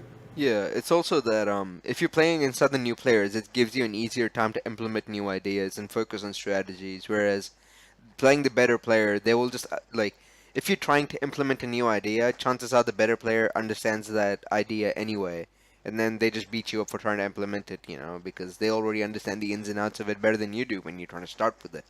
So playing against fellow new players lets you get started with certain ideas way better. Like if you want to improve your spacing, and you make it incredibly obvious that you're trying to space with this particular string or something, then I would know that you're trying to do that, and then I just play around it because I know 5 counters to it that you don't understand, stuff like that.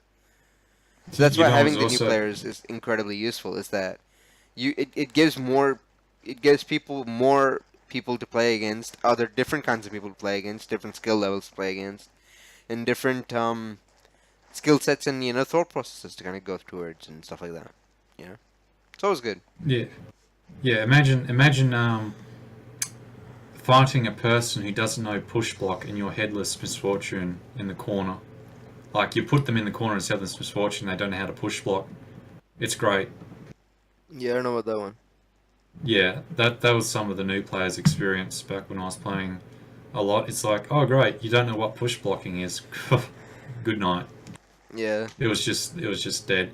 And it's like, okay, here's what push blocking is, and this is every time a good player played against a newbie player. It's like, okay, here's what you did wrong. Here's the mechanics you're probably unaware of the game. Here's the guides, and here's how to improve. But yeah, basically to keep moving along, when the more new players came along, they could apply it with each other, and that's what really took it off. Because the more new players that came, there's more people with their skill level that they could apply this crap that they learned when they got their butts kicked by the good players, and it's how we got to where we are now. Many people. The weighted average of our attendance for Rambats is about 10 players, like Yeah. weighted average. Which is Not really just- good. Yeah, for a small community like us, we're very isolated in Australia. Like, who the fuck comes here? Yeah. The only people that come here are for BAM, like, Tekken and Street Fighter players. Yeah. Um, It's not a hot spot for Street or for Skullgirls. yeah, what's that? He read. That's that booby game, isn't it? Pretty much. And I think, yeah, that was basically 2017 was our growth. I experienced a lot of personal strife in 2017, but I had some work too, which is good. But I became so busy at one point, I struggled being consistent with the keeping up with the Rambats. Luckily, because we had such a big number, we had more resources to work with, and people didn't mind if we skipped 1 week and made a make-up Rambats, and then yeah, it was quite nice. I don't know how to describe it really for people who aren't us. No, It's just the work you put into like putting in an entire year of consistency, because ultimately the consistency is what kept it around. If there was like me, for instance, running it, I ran it 1 week, 2 week, 3 weeks, and my uni starts, and I go, I can't run it this week.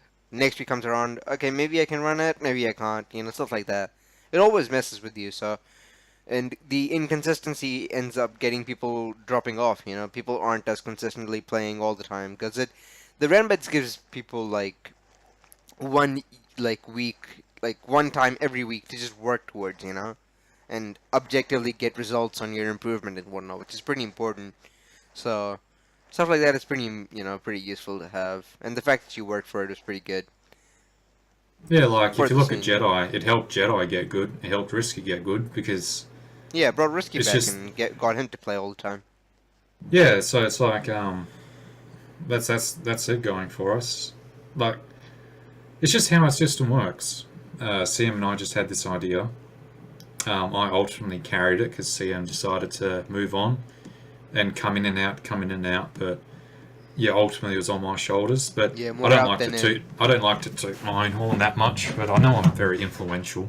Yeah, yeah. Probably not in the best way. Like I shitpost so much, but everyone still loves me. Maybe it's like Stockholm syndrome, you know, because you've been with the person that kidnapped you for so long, you just can't help but think of them, you know, in that way. So everyone must have Stockholm syndrome in Australia when it comes to me, because I'm quite abusive in my own way. Yeah, it's quite nostalgic thinking back on it, because I did want to write up a fucking list of things I remember, but in the end I'm like, fuck it, don't care, because I'm going to remember something new along the lines anyway, and this is it's 4 years now. 4 years of just doing stuff with this community. I did get burnt out in 2017 near the end because that's when everything for me hit the fan, Yeah, and I yeah, had yeah. to decide to duck out. But luckily, we had CJ, and I think you also had streamed once. Yeah, I streamed last week because CJ was too tired or something. Yeah, yeah. So um, that's how we kept alive, and that's how we got to where we are now. We still don't communicate with much of the Europeans or the Americans that much, but it's not that we don't want to. It's just that because we became so larger now, we're just focused more internally Yeah. because we just have our own system. Yeah, the And community effort to expand towards other communities pretty much dropped off by now. I don't think anybody's doing it. yeah, so really being the small group really worked for us, Yeah. The fact that we even worked though on the group within and trying to, help the people that were playing as opposed to just trying to get as much outside exposure doesn't really, the the latter doesn't really make any sense. yeah, and even though we had to focus on a selective group of people and had to exclude some that didn't take the game seriously, you know, even though it's unfortunate, it just makes, well, back then, in that mindset, it was sort of essential for Yeah. our survival. But it worked out anyway, because some of those people came back, by the way, the ones who, they didn't survive CM's fucking, tyranny, but they came back because more people are playing along their level and casual, so they're having fun, everyone's having fun. Yeah, people Um, like Talks, for example. I'm gonna throw that name. When we had yeah, Ran throw, Betsy, he's a bit more flaky, and now New Bets is a bit more of a thing, and he's a bit more active. So. He actually wants to play Fortune now, like actually learn Fortune after 920 hours of playing Fortune, button smashing on his Mac. Yeah, something like that. I don't know. Yeah, no, so it looks good. Looks good for the community entering 2018, even though some people have dropped because of real life. We can still sustain because, I mean, The we ecosystem survived is everything. self-sustaining at this point. There's no real scare. Like when CM dropped off, it was a bit of a scary. Like who's the really good player that's gonna push everybody? And Oh, yeah. right now, it's pretty much Jedi who's gonna push everybody anyway. So. Nah, I got money on Risky, fuck Jedi. Yeah, I guess. I don't know. Risky vs. Jedi is kind of interesting. There was one point where Risky was looking a bit scarier, but then Jedi kind of figured it out, and he's pretty much back on top again. And between me and Risky, if I played more, I'd probably be able to beat him. But as it stands, probably not. Not unless if I take a week and just play this game super seriously and come back, then I can probably do that. But otherwise, his the tactics that he uses can't beat the tactics that I use a lot nowadays. So Yeah, sure thing, mate. I trust you. yeah, I don't know. Not really. Yeah, I fucking expect only so much. oh shit! You fucking ruined my train of thought now. Shit, sorry. So there are some. Oh, I wasn't wanting an apology. Holy shit! So you can have that apology back. I don't want it.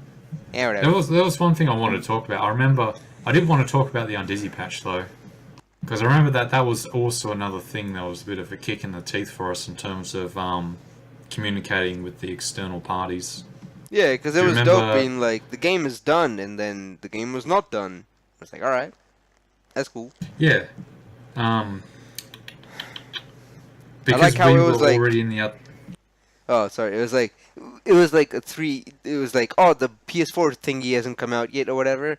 We're still working on it, but in the meantime, we'll, work on this patch for 3 weeks. And turns out working on the patch stuck around for 6 months, and that was dope. Yeah. This was also when we were still in the other discords when Mike was going for feedback about the Undizzy change, and he's like, "Oh, we only got 3 weeks to do this." It's like, fucking, you only got 3 weeks left, and you're doing this now. You're Yeah, doing the because biggest. you remember before this there was that 150 Undizzy fucking debate we all had, Oh, like Jesus everyone, Christ. This game would and everyone's suck like, if I had that. Actually, no, it'd be pretty and dope. everyone's like, "Oh, it's too soon to implement that." So And that I was think like that a was the month. That was a consensus. month of solid talking about it, too. It was pretty garbage. Jesus. Yeah, and there was people that made tech for it too, and it wasn't too bad for some character. Like Big Ben still hit like a it, truck. yeah, it was just an awkward time to bring it up. If Mike did it a lot sooner, it might have had more time. But it was just it was nice that he tried though. But the census Yeah. was it was too early to implement. It changed too much, or allegedly it changed too much. So it just got dropped. But then he brings out this fucking shit. Oh, too much damage off the resets when you're on like 2, 3, 5, and when you get onto all this shit. I don't know. I remember Mike was talking to the other communities. He talked in the general Discord, the American one, and in the European. But because no one knew we fucking existed or no one talks about us, we jumped in to discuss with Mike in the American European, I think. But it was mostly the American one, wasn't it? Yeah, I think And I I think wasn't there. I think I was not around during that time. no. I think you tried to post about it, but you didn't actually want to get into it. You just posted your thing and then you forgot. You just didn't want to I talked really. about how I thought it was garbage, but I didn't go ahead and like talk in the American Discords or anything like that. I still think it's kind of garbage. Yeah, and a lot of people was like, oh, it changes too much or something rather. I don't remember. All I remember is CM talked about it, but his name wasn't CM. He named himself something else, but still had the initials of CM Right. to sort of, go incognito. Yeah. And he talked with Mike. And Mike and CM's history, going back to the 2015 Skullgirls, was CM used to feel that Mike just completely disregarded his opinion because of the CM and Dime coalition statement. Yeah. But Mike eventually apologised to CM and actually had an actual discussion with him, I think, at some point, because CM told me about that. Right. And so this was another CM and Mike discussion. I'm not even sure if Mike knew he was talking to CM because CM changed his name, low key. And I think one thing CM didn't like about the change, I think it was more his personal idea of it. He didn't like how it gave people, quote unquote, a chance to play. Because Right. for CM, he didn't like you having that opportunity to come back. And the Undizzy change lowering damage, if you had full Undizzy, like, just ruined a lot of setups because they didn't die. I think yeah. And I think the problem with that is first of all, it was like too arbitrary and too um harsh. Like it didn't happen gradually. It just happened like immediately as soon as he hit 240. It wasn't like, oh, at 240 you start to scale a little bit, then at 300 it's a bit more, and so on and so forth. It was extremely harsh. It was extremely ham-fisted, and it was extremely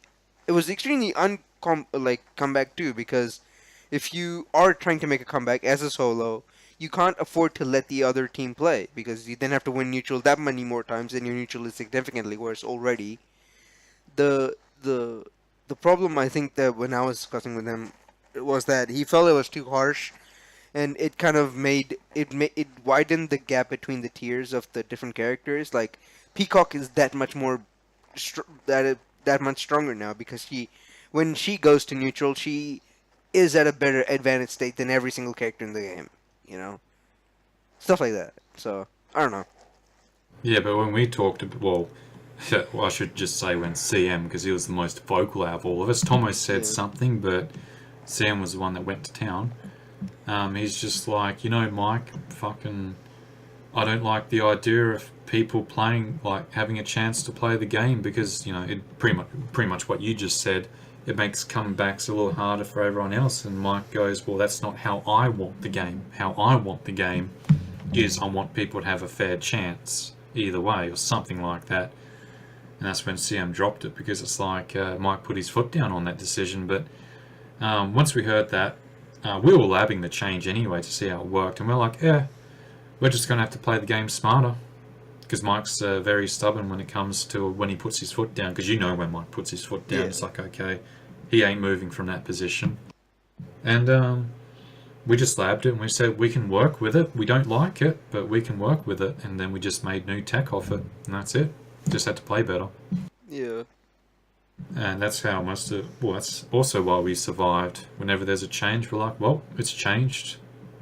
Why bitch about it? Might as well lab it and make new tech off it. Pretty much. But different community, different opinions. I guess I'm still a little salty over the change, but not because of the change itself, just how it was changed and how I guess our opinions of it was completely disregarded once again. Right. But I don't blame anyone for that, because, we were still coming out of our shell at that time, so it's what it is. I don't cry over spilt milk, but I do keep salty over it just a tiny bit. Forgive but never forget. But that's not out of spite. It's just so I remember how to improve myself in case it ever happens again. But I don't think it will. I think we've passed that point. 2014 and 15 was pretty much the Skullgirls, all the communities trying to improve, and then reached a threshold where Sonic Fox just crushed everyone. And during that period was when CM crushed everyone too. So we could sort of relate to that, and then. In our little community, it was our own little world. And then eventually grew, and we got more people in our little world. And, it's not too bad. Anyone's welcome, Yeah. You made the resource Discord that you and I was very contested among us too, because I'm like, we don't need at this point, because we still haven't reached the optimal growth to actually support it. And you're like, nah, just fucking do it, eh?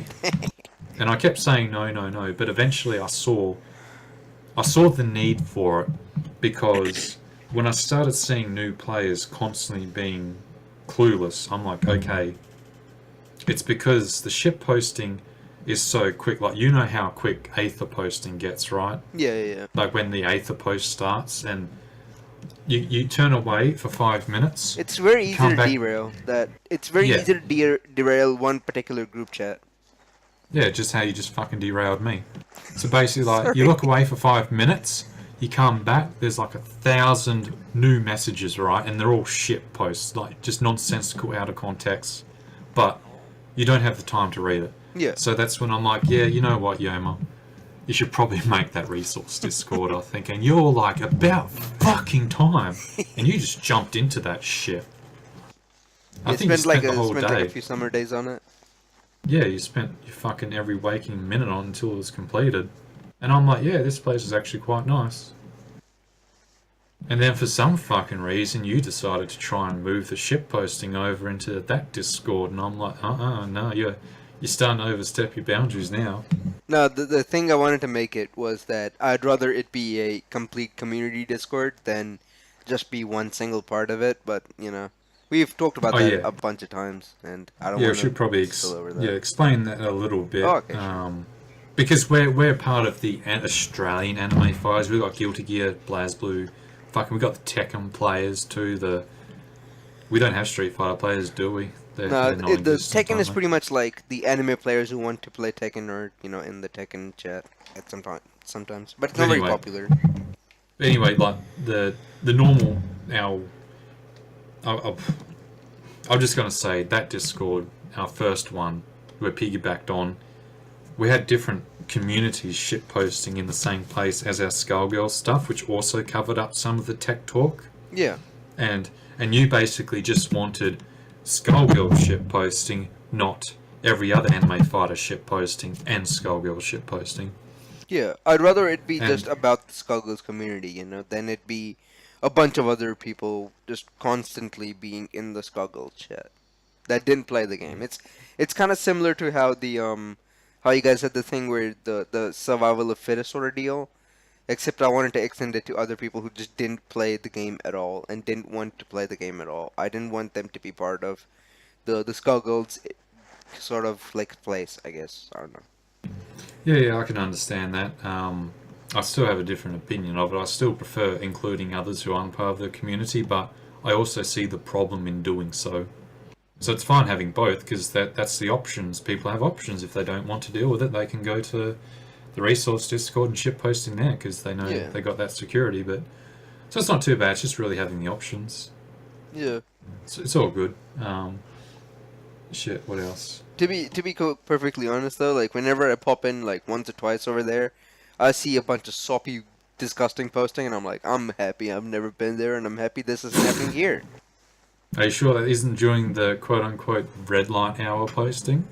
No, not that. It's just like the Ooh. disgusting, like, oh, you're man, you're good. Nah, man, you're pretty good too. Nah, man, everybody's pretty right, Blah, blah, blah. And then whatever. Some guy goes, what? I didn't know about that. What? And it's like, I don't. I'm just no. I can't be bothered with this. I Is can't that deal with like? this. Is that the other channels? No, it's the Skullgirls thingy when I like. don't. I don't. I don't Nah. remember that. I must be like ignoring that because it's not really shit posting. Yeah, I guess. I I must don't be know. filtering it. It happens a bunch of times. Whenever I've popped in, I've seen it like once or twice when I've popped in. It's like, nah, man, you're pretty good. Nah, man, you're pretty good. I'm just like, I'm so happy that's not there because that's stupid. You all should know you're not good when you're losing to everybody in grand bats and I don't know, man, whatever. Oh, someone's getting worked up. Eh. I just hate when people think they're good when they're not. I don't know what else to say. If only you kept kicking their butts instead of going to the other game. Yeah, you're right. Oh, that's right. Well, I like Dragon Ball Fighter Z. We were hoping that might get some new players in the game, but we just had so many players anyway. It didn't matter if we had new players come off the game or not. Yeah, no, like I think you were talking about it a while ago too. Like DBFZ is gonna have its Skullgirls is still gonna maintain its niche, even though there's gonna be new anime fighters all the time, because it's a game that goes on Steam sales like incredibly regularly, and it still has by far the best training mode in a game ever, outside of like maybe Melee, I guess, with 20XX. But like the fact that there's so many resources to getting better, there's so many, and the fact that we even have the big part is in the Oceanic community that we do have a Ranbats every week, and thanks to Cobalt we have a scrub club running every week, which is really good, and there's a lot of concerted effort towards the community, and a lot more insular than it is like say DBFZ, which DBFZ in Oceania is actually pretty bad, like in terms of community. Like the community is very widespread. There's not a lot of like very dedicated community people. I mean, there's people who are like really wanting to be good at the game, but there's not a lot of community in it. If that makes any Yeah, sense. it lacks focus Yeah, there aren't a lot of because, there isn't a DBFC Oceanic server. Let me just say it like that. and it's also I like to think of it as it's just I guess it's hard for me to want to pinpoint it because I've been in I've read all the posts in that community and stuff, and it's just a lack of it's sort of like a lack of interest to be good because most of them just are fine with being okay-ish.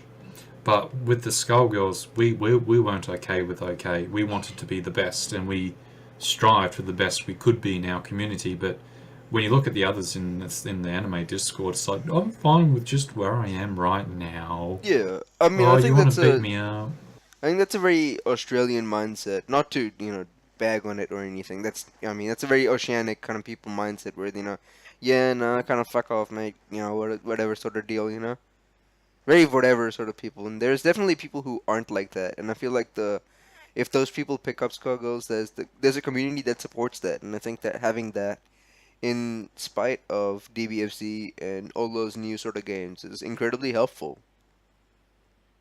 Isn't that like the two most common personalities in Australia? It's like the yeah, nah, I can't be fucked, and then you got the yeah, nah, you're fucked. Those I two personalities. Yeah, I guess. Yeah, like This people this are incredibly chill. There are some people who are incredibly chill.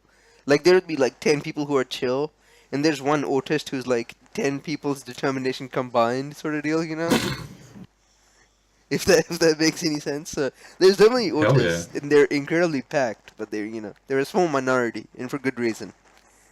And if Holy any of shit. them, if any of them want to pick up the game, there's a dedicated community towards that, and I think ultimately that's what Skullgirls' niche will be, and at the very least Oceania, if not everywhere else. Yeah, another thing I just realised is we somehow avoided losing people to the split because you know how you have competitive and casual, Yeah, it generally splits the community, right? But because we had the casuals being with casuals and understanding that, oh, we want to strive for this high tier eventually, but we're not there right now. We just want to chill.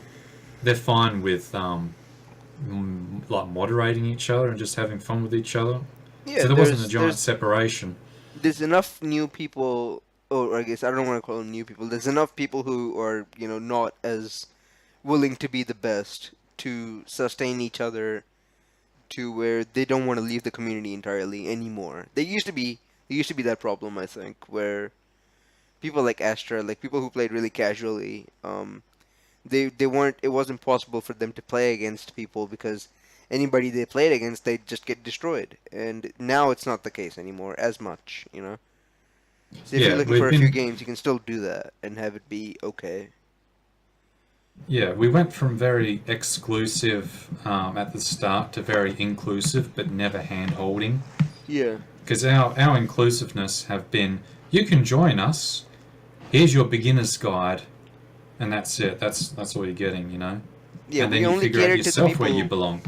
Yeah, we only cater to the people who want to get better, or like the And the, I've, the I've people who like started the community. They only cater yeah, towards people who wanted to be really good. and I keep banging about this because I think this is a folly of many communities. Because a lot of communities want to keep pushing everyone to get good, but you can't.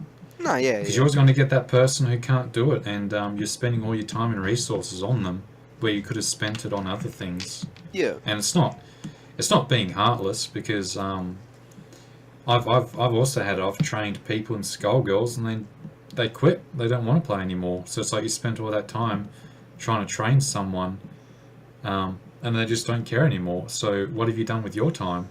yeah, So that's how we developed our system of we compiled everything. And this was back when Vladmos, oh fuck, I can't pronounce his name. You know, the admin of yeah, yeah. Skullheart back then. This is when we convinced him to compile the beginners hub. Well, I don't know if you remember, but I'm like, hey, we should probably put all this in one place and call it beginners hub or something, and because it helped us. That's when we're like, we can't keep widespreading ourselves, and Yeah. then we just threw that at the new players, and like, if you don't survive this, you know, Don't your waste our your time. your future's not very bright here. But despite that, everyone's very nice here. We don't actually have any big arguments or cliques. As I said, the only clique we have is the Aether clique, but that's just a shitpost. It's not real.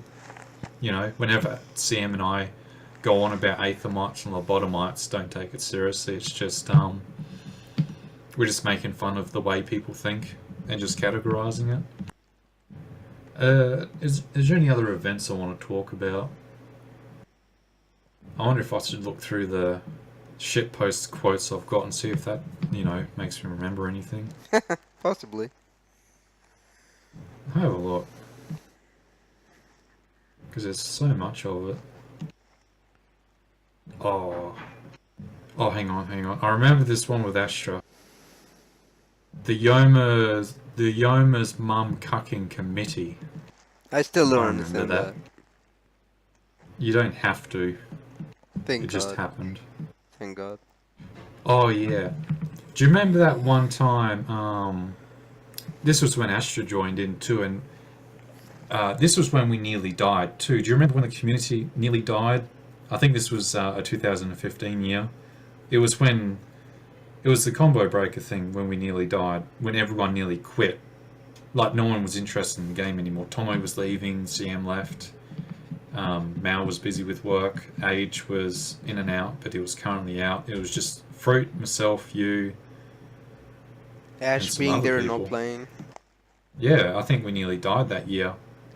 And I remember I was very resentful to Mike at that point, but not really. It was because this is when I was talking about the Diamond CM Coalition Right. statement that just dismissed a lot of things that was said. But that's when I was like, that's lobotomite thinking. We can still grow. We just get everyone back and we focus on ourselves. Who cares if no one recognises Australia, because it's our culture. They probably won't understand us anyway. And I like to think when I first came in, if it wasn't for me coming into the community, I think this community would not have become what it was. Because I do have very good time management skills where I've managed my time to help the community to grow to a point where it grows itself, as you said, self-perpetuating, and that's just thanks to that. That's how we got to where we are, how we got Risky back, and everyone's having fun even though they're getting their ass kicked. I'm thinking about coming back because my shit's mostly sorted now. I just got to wait for one thing to get done and then I can go back to being shit but still be like top 4 somehow, and then maybe Haggith stealing a win off me by doing something stupid. Dude, Haggett's always kind of been there, I guess. I don't want to call him gatekeeper because I feel like that's insulting, but he's pretty much the gatekeeper. Like, if you're losing to Haggith, yeah, I don't know. He's like you're not the gonna do standard great. you want to beat. Yeah. And I wanted to hold myself to that standard, but I don't play enough to be the proper standard. It's definitely Haggith. If you The play, thing is I with think you're Haggith, definitely more of a gatekeeper than Haggith is. Towards the gatekeeper to the echelon of the really good players. well, the reason I'd call Haggith the gatekeeper is because his combo never changes, and it's not a quote-unquote proper BMB, but it's Haggith's BMB, right? Yeah. And if you lose to it, it's because you did something wrong, because his combo is very honest. You can tell when he's going to do the fucking ground guardo. Always. It's like, if you lose to it, then, you still have to improve, and then when you start beating Haggith, you're doing something right. Yeah. Or you have good enough set play to just kill him every time you hit him. That's pretty much the way I beat him. Oh yeah, do you remember when Tomo was getting back into the community and he's like, what's going on in this place? When we were like hell shit posting. Every time, it's now Boot. Boot's now the very confused one asking questions, but back in the old day it used to be Tomo coming and going, what did I do to deserve this? What's going on? Why is this happening? Yeah. Oh, that was great. Another thing with the Skullgirls, we survived people leaving our community for other games, but they came back anyway, just because of how we are. Yeah. Like, we had Clemfer come in and go, hey, who wants to play 12.3? And then Jedi went to go play and he got his fucking ass handed to him and it was the best thing ever. I watched those streams, it's like, hell yeah. Fucking playing Cerno, what did you expect, boy? Yeah. Yeah, no. Everything else without to talk about, it's just been our shitpost, and I think some of the people, if any of the 6 listeners who will listen to this, know we had some recognizable shitposts that have been people retweeted, like the back in the Undizzy change era, when Mike did the patch, it was called Undizzy. Done is he ? Brackets, and we had the Australian and the Americans shaking hands, but Japan was in the back autistically screeching. Yeah, I remember when the autistically screeching was a meme. Not yeah, anymore. then we did a picture of that because the law behind that was Australia and America have never agreed to something because our play styles were very different. Because we were the beat extenders, and but this time we're like, the Undizzy change probably isn't that bad. we just I think we were just shit posting one day and going, hey, can you imagine how Japan's thinking about this because of how they play? And we turned that into the autistically screeching shit post. Yeah. Yeah. Then we had the what is it? The brain expanding thing, and you had the solo micro brain, and the duo was sort of, you're getting there. Trio was your ascending, and then beat extend L assist was the transcendence. That's how I think a lot of people see us with those shit posts. Yeah, maybe. Yeah, it's a bit hard to talk about because most of this is all our inner circle kind of stuff, but we still share it. We share it out of context. Yeah, circle and in case jerk anyone's definitely SGOCE aware. It's not that much circle jerking. It's just shit posting. Circle jerking would be if it was more selective, but we're not that selective. It's just random throwing shit at the wall, I like to call it. Yeah, I suppose. Because in case anyone's confused why, if you ever see an Australian meme posted on my Twitter, the Ramsnacks Twitter, and there's no context for it, it's because we believe you don't need context. You should be guessing. You should be like, what the fuck am I looking at, and trying to figure it out. Because the joke is between Sam and I is the Aethamites will understand, but the Lobotomites will never understand it. So it'll be like a lobotomite filter. But that's like a very deep thing. That's an inside joke, like. But yeah, everyone enjoys that shit posting, I like to think. And I think our community's reached a point where we're very stable now. I could leave. I bet I could suddenly leave and everyone would be fine. Everyone would still keep playing. But I don't think I'll be leaving the community. I've been in it for 4 fucking years. Why would I leave now? You know? It's too late. It's same with me. Like, I like the game. Even if I sometimes I like it, sometimes I don't, or whatever. It's too late to just, up and leave sort of deal. You stick around with it every time. I would have a better chance of forgetting how to fucking swim than leave this community. And you can't really forget how to swim once you learn how to. Yeah. Unless you smack your head against a wall. Or, lose a limb, whichever one. Oh, hell yeah, losing limbs, eh? Oh, no. I triggered Hell something yeah. terrible. Yeah. But yeah, like, I know most people probably not, well, let's say there's a listener here and they don't know who I am. I wouldn't be surprised because I'm the person you hear about but you'll never see. Like if you watch Rambats and Jedi going, shuffle this, or someone going shuffle that, and you're sitting here going, who the fuck is Shuffle? That's me. Yeah. I've been lurking in the shadows, but I've always actually been here, sort of person. I'm the main influence, and it's not through the great influence, but I'm still an influence, and everyone likes me. Right. And when I play, people like playing against me, and I see myself playing in the future. Well, there's not much else to talk about. Just stay tuned, I guess. Follow my Twitter if you want to see what's happening. I try and post our epic shit posts that are made, but you probably will never understand unless you're in our Discord. And once again, you can join our Discord, the resource Discord. The anime Discord might be a bit full on for our overseas fans, I guess, because it gets pretty hectic over there. Because you'll be against the whole Australia, like the different communities, and we do have some very vocal players from the other communities, like Mercy.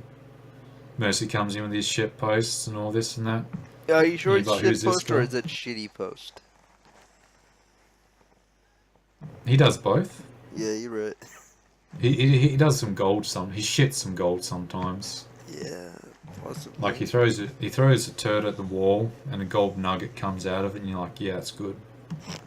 Yeah, that's one way to put it. Yeah. And yeah, just stick around, I guess, because we're not going anywhere. We're well established now.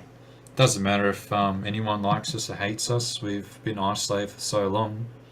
We're used to it, so anyone's welcome. It doesn't matter, even if you hate Australia.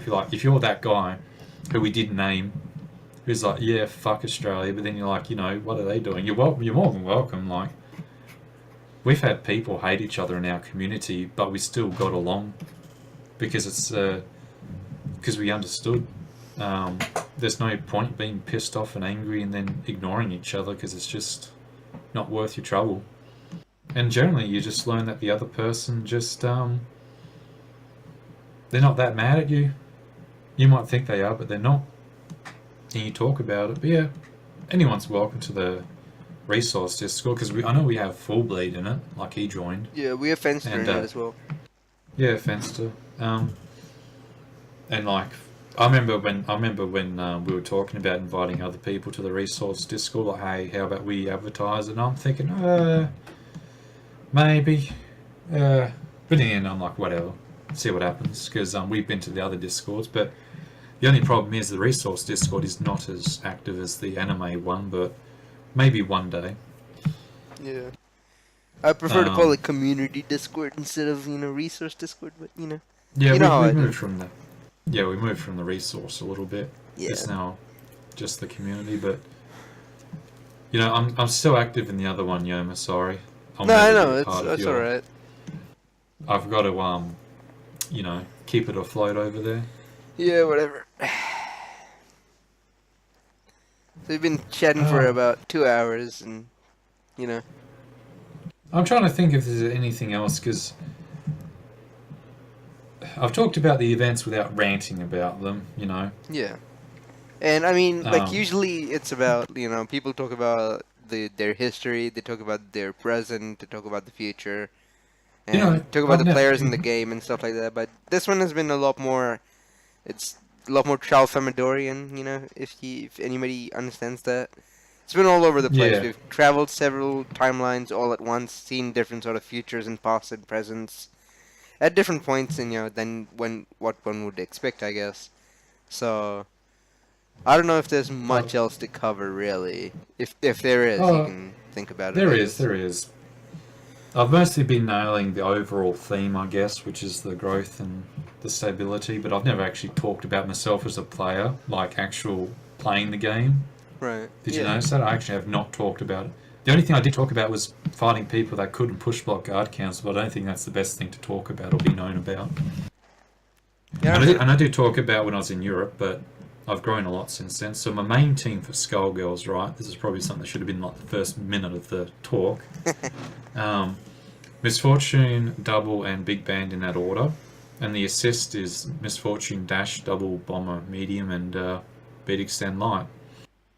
And despite what you fucking think, I still think Dash Assist is very good on Fortune as a point character. No, I think it is good. I don't know what you're talking about. I think Fortune's the only character that's got on. Oh, watch out. Age might come in with that triple Dash team he played.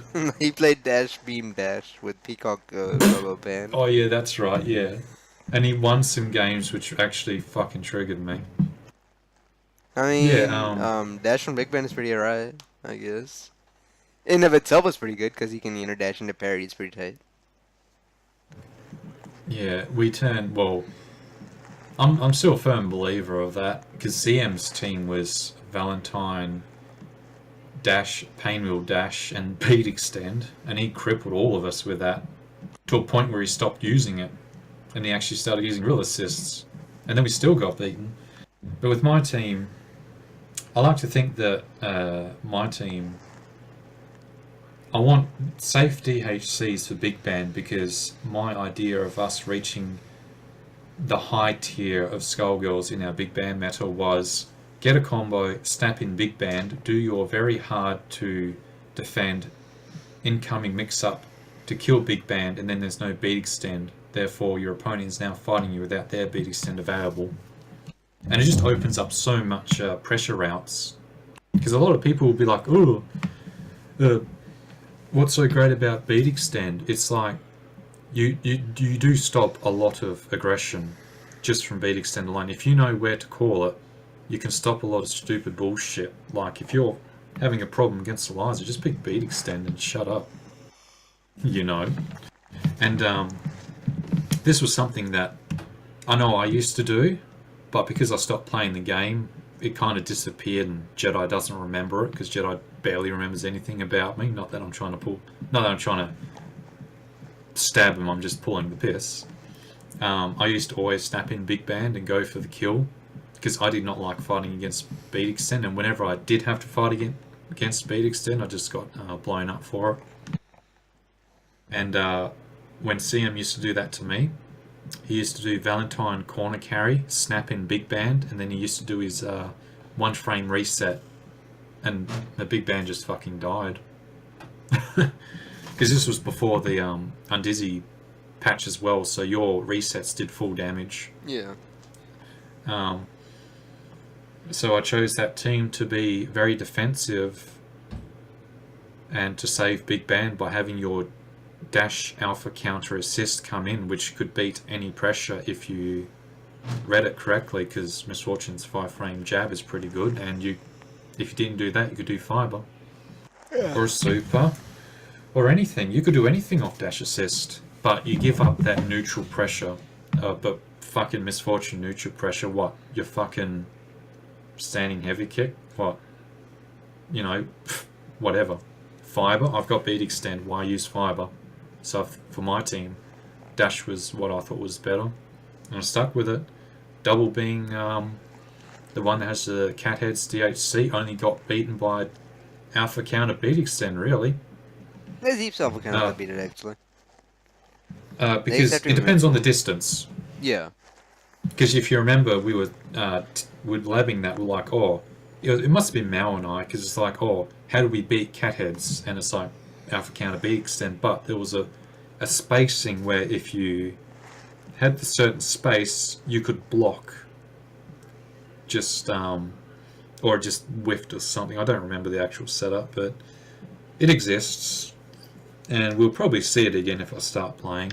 I got to get my headless back into action, I think. You got to get it in the game.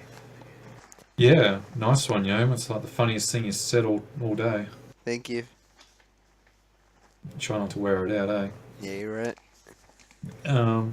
I enjoy headless. I think headless is better than head on, despite what a lot of people think. No, I think at this point, there's even in America, there's pretty much consensus that headless is better. It's just nobody plays it.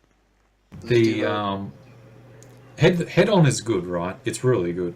But my idea of playing Fortune, or my play style of her is, being the point character, she's the battery. You want to get in, be aggressive, and my idea is head on, carry to the corner, do your headless setup. Now you can do your headless setup in many different ways, but it all ended the same. It all ended in a safe jump that you could not beat. And I think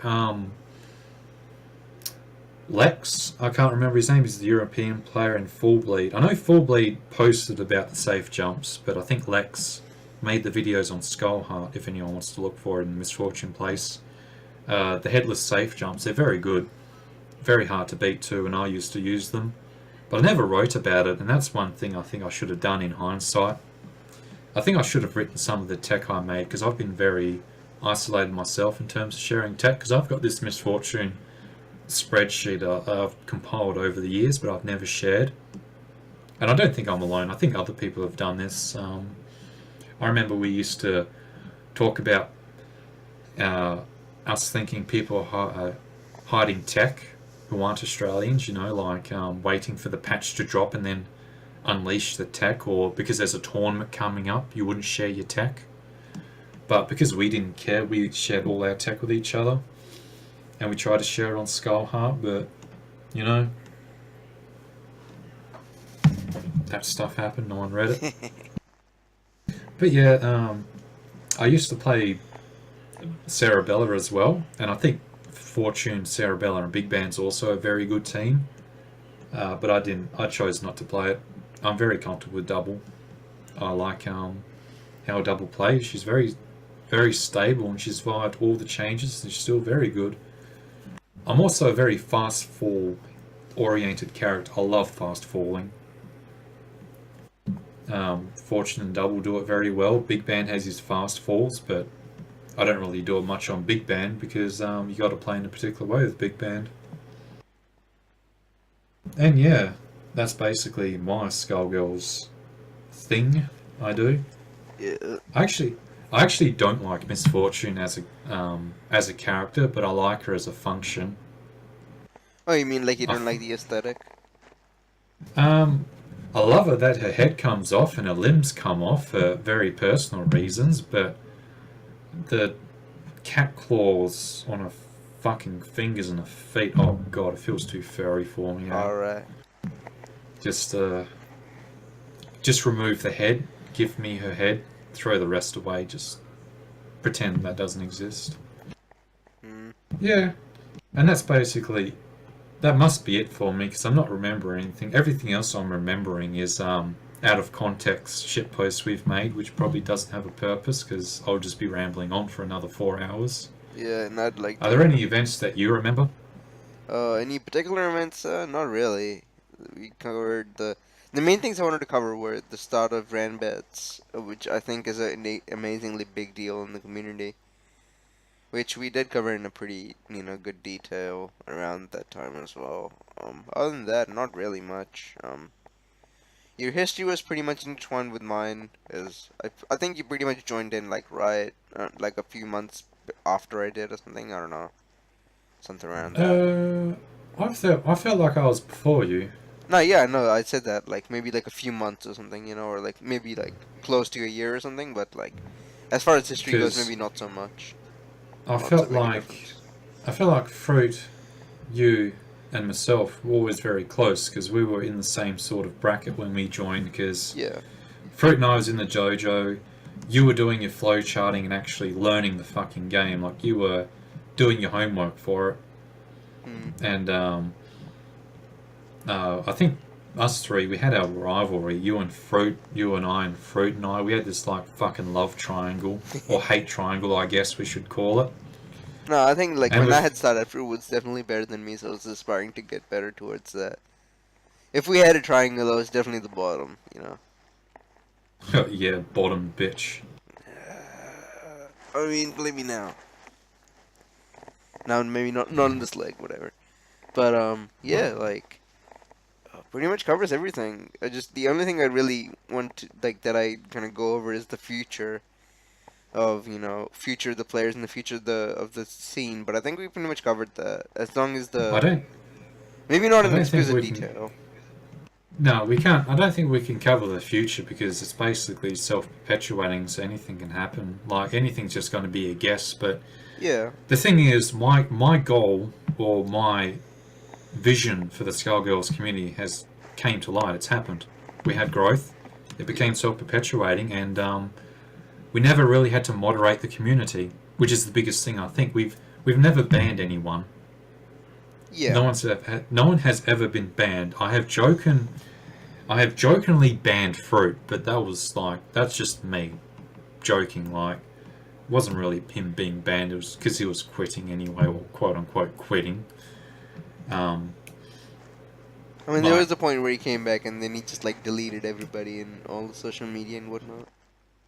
yeah, like you know, I think that's like it's crazy to think about. Our community was based on shit posting, beating the crap out of each other, talking to each other like crap, but not actually treating it as that. Like we knew we cared about each other and we had a common goal and we all achieved the common goal. So it didn't matter if you hated me or I hated you. We still reached that goal together, Yeah, and that sort of helped be the foundation for our community because like I said, no moderation. Our moderation has just been deleting not safe for work pictures that random people post in our shitpost server. That's it. yeah, pretty It's much. quite good. It's been quite good, quite cozy, and because we reached the point where I don't have a plan anymore because it's already fulfilled, it's now just going to go on its own course now. I think this is why I want to come back because now I feel more free Right. because I'm not scared of the community dying again. Yeah. Because like I said, it nearly died before, and Pretty somehow we much no came chance back. it's gonna happen again unless something really terrible happens. Yeah, we survived the whole dead game era, if you remember. Yeah. Like the whole meme that Skullgirls was dead. But no, for us, the game nearly died. Our community nearly died. But Yeah. no, we stuck around, and if we can survive that, we can survive anything else. I think we're, like I said, we're established. We're not going anywhere. Yeah, I think we're going to be. the We're when going to be we around. oh sorry the when we had started, we were looking to start the Discord. We had a discussion about it, somewhat heated, and you were like, "There's no point in starting it now because there's only going to be 8 people in it." And I remember that pretty fondly. And at one point, I kind of looked back at it at the Discord. It has 64 members, which blows my mind that we have this Yeah. many people. You know? Yeah, I saw that too, and it proves that even me, in my infinite aether wisdom, is not always right. But I did agree in the end that we did have to expand because I was starting to see the weakness in our old system. And But it's even just that the fact that there's been so much growth, even just across the past year, where in the end of 2016 we would claim to have basically 8 people, right? Like, mm, and any more than 8 would just be stretching it really badly. But now we can safely say we have 64 members in the Discord, and at least a third to a quarter of them actually play the game pretty seriously all the time. You know? oh yeah, and they're going to offlines too. We actually have fucking offline communities now. Yeah, it's sick. We have YSB in Sydney. We are running tournaments in New Zealand. There's actually a guy in Wellington that I'll be meeting tomorrow that I didn't know was New Zealand, and he was like, I was like, man, where are you from? And he was like, New Zealand, and I was like, wait, what? And he was like, I actually live in Wellington, and it's like, that's the same city I live in, and we're gonna locals tomorrow. It's pretty tight. Stuff like that, and then we're running offline tournaments way more often, which is ultimately, I think offline is way more fun and way more personal than online. Um, in the long run, because you get to see the faces behind the people and all that sort of stuff. It's really tight. It makes you more closer because we've all just been strictly online, and Yeah, the offline has only been couch warriors in Melbourne for most of the fucking lifespan of our community, and even then, only like fucking 3 people went there. yeah, And now that's one thing about 2017 that blew up was definitely the offline community, thanks to the growth. yeah. And I think that's how everyone else got closer because we can actually see each other. No one's fucking seen me though, because I'm all the way in WA. It's only Dime and me, and Dime's moved on. Yeah. Like I met So Mao last year. It was pretty dope. Stuff like that. yeah, no, I think one thing I do have planned for the future is if I do move, or if I somehow get to Melbourne, I'd probably be the one hosting offline tournaments. I would like try and do that. You know how Tomo brings his set over fucking, or his laptop rig, whatever. I'll probably do the same thing too and add to it, and I'll probably host host an offline tournament, try and get more people that way. And I might leave CJ with the online, or everyone else with the online one. Yeah, I We'll mean, see what happens. for what it's worth, CJ is pretty much running the online stuff, right now. Oh, it helps me out because my NBN's getting a bit shitty at the moment. Right. Yeah, I'm like dropping out a little bit because my quality is a little low. I don't like my quality because I don't know what's going on. It's fucking NBN. No Right. one knows what's happening with that. Yeah. The shitty Australian internet. NBN more like nobody knows. Oh, by the way, when Risky came into, I think when Risky came into the Discord is when you and me were hell fucking flinging shit at each other. Like we were arguing about something stupid. I bet you must have triggered me. You must have been like, you must have said something that triggered me. I don't know. And I'm like, no, you owe me fucking. Don't you remember when I kicked your fucking shit with this thing? And you're like, you don't even remember shit, Shuffle. That's not how it happened. And I think that's when Risky literally popped in and said, oh, hey, what's going on? Hi, I'm back. And he just saw us fucking shit, like just throwing shit. And then eventually we made up. And Risky, because Risky told me privately, he's like, oh, I saw you two make up and it was the cutest thing ever. I'm like, don't bring that up. Thank you. That never happened. Yeah. I don't believe it either, personally. No, I don't. That feels like something fabricated because I'm pretty sure we still argue. And I mean, all the time.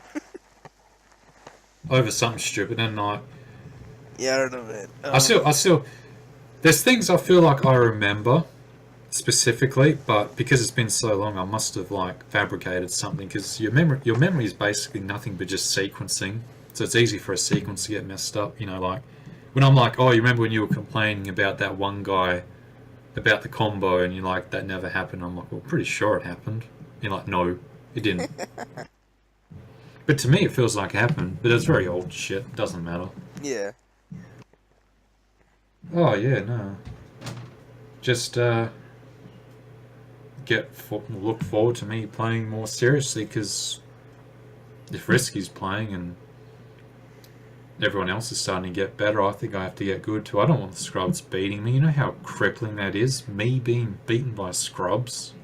Yeah, that's kind of... It's probably going to be like 2 years later and Mucky will actually learn a fucking combo and land it, and I'll be like, holy shit, I'm getting beaten by Mucky, you know? No, it's not going to be Even that. It's going to be Tox. him actually being able to run the game on his whatever the hell it is for long enough to beat you in a game. That's actually going to be the problem. Oh, yeah. And Tox will actually get a misfortune combo. Yeah. Oh god. I should probably start playing. I don't want that to happen. You're right. But, yeah, I don't know, man. I think that's it. Like, I'm out of fuel. The only fuel I've got's the random ship posts I've got, but then that's just, there's no context or no direction with it. Yeah. And you sound tired as shit. Yeah, it's like close to 1. I want to sleep early so I can wake up early tomorrow for work and run bets. But yeah, it was a blast doing it. I always wanted to, get a few hours to just kind of chat and get voices out and all that sort of good stuff. This pretty much concludes. Like I said this last time as well, but this one definitely concludes the player interview sort of saga, I guess. I mean, this one probably wasn't an interview. It was more just Hey. exposition dumping sort of deal. Hey, Yoma. What's up? 2020-2016. God, I love that. Just watch it. Just watch it. I'm gonna watch it as I go to sleep. Yeah, watch it as you end this. But yeah, it was 2016 Ghana. Oh, it's Ghana. That's the one. Ghana. Yeah, Ghana. Oh, did you link it? Thank you.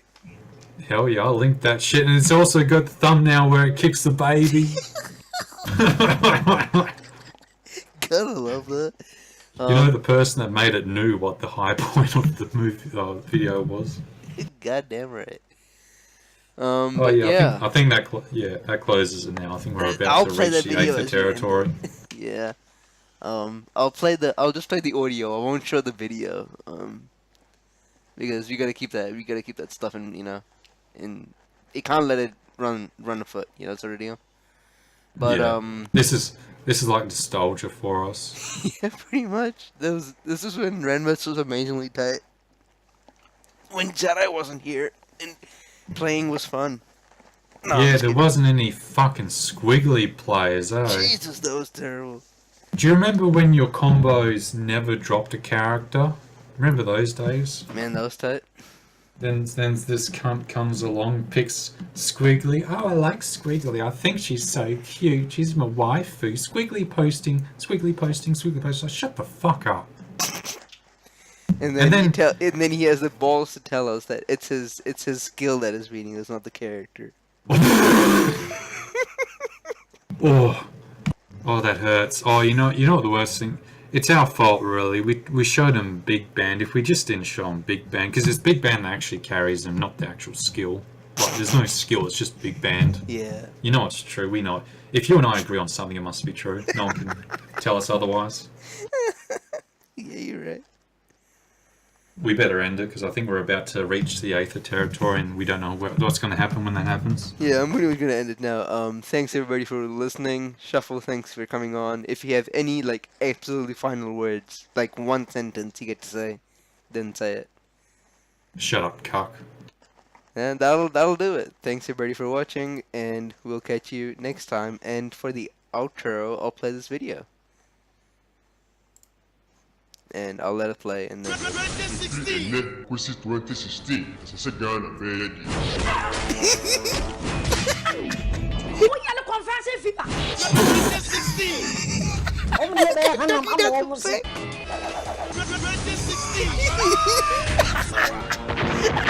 He took it for the first 2016.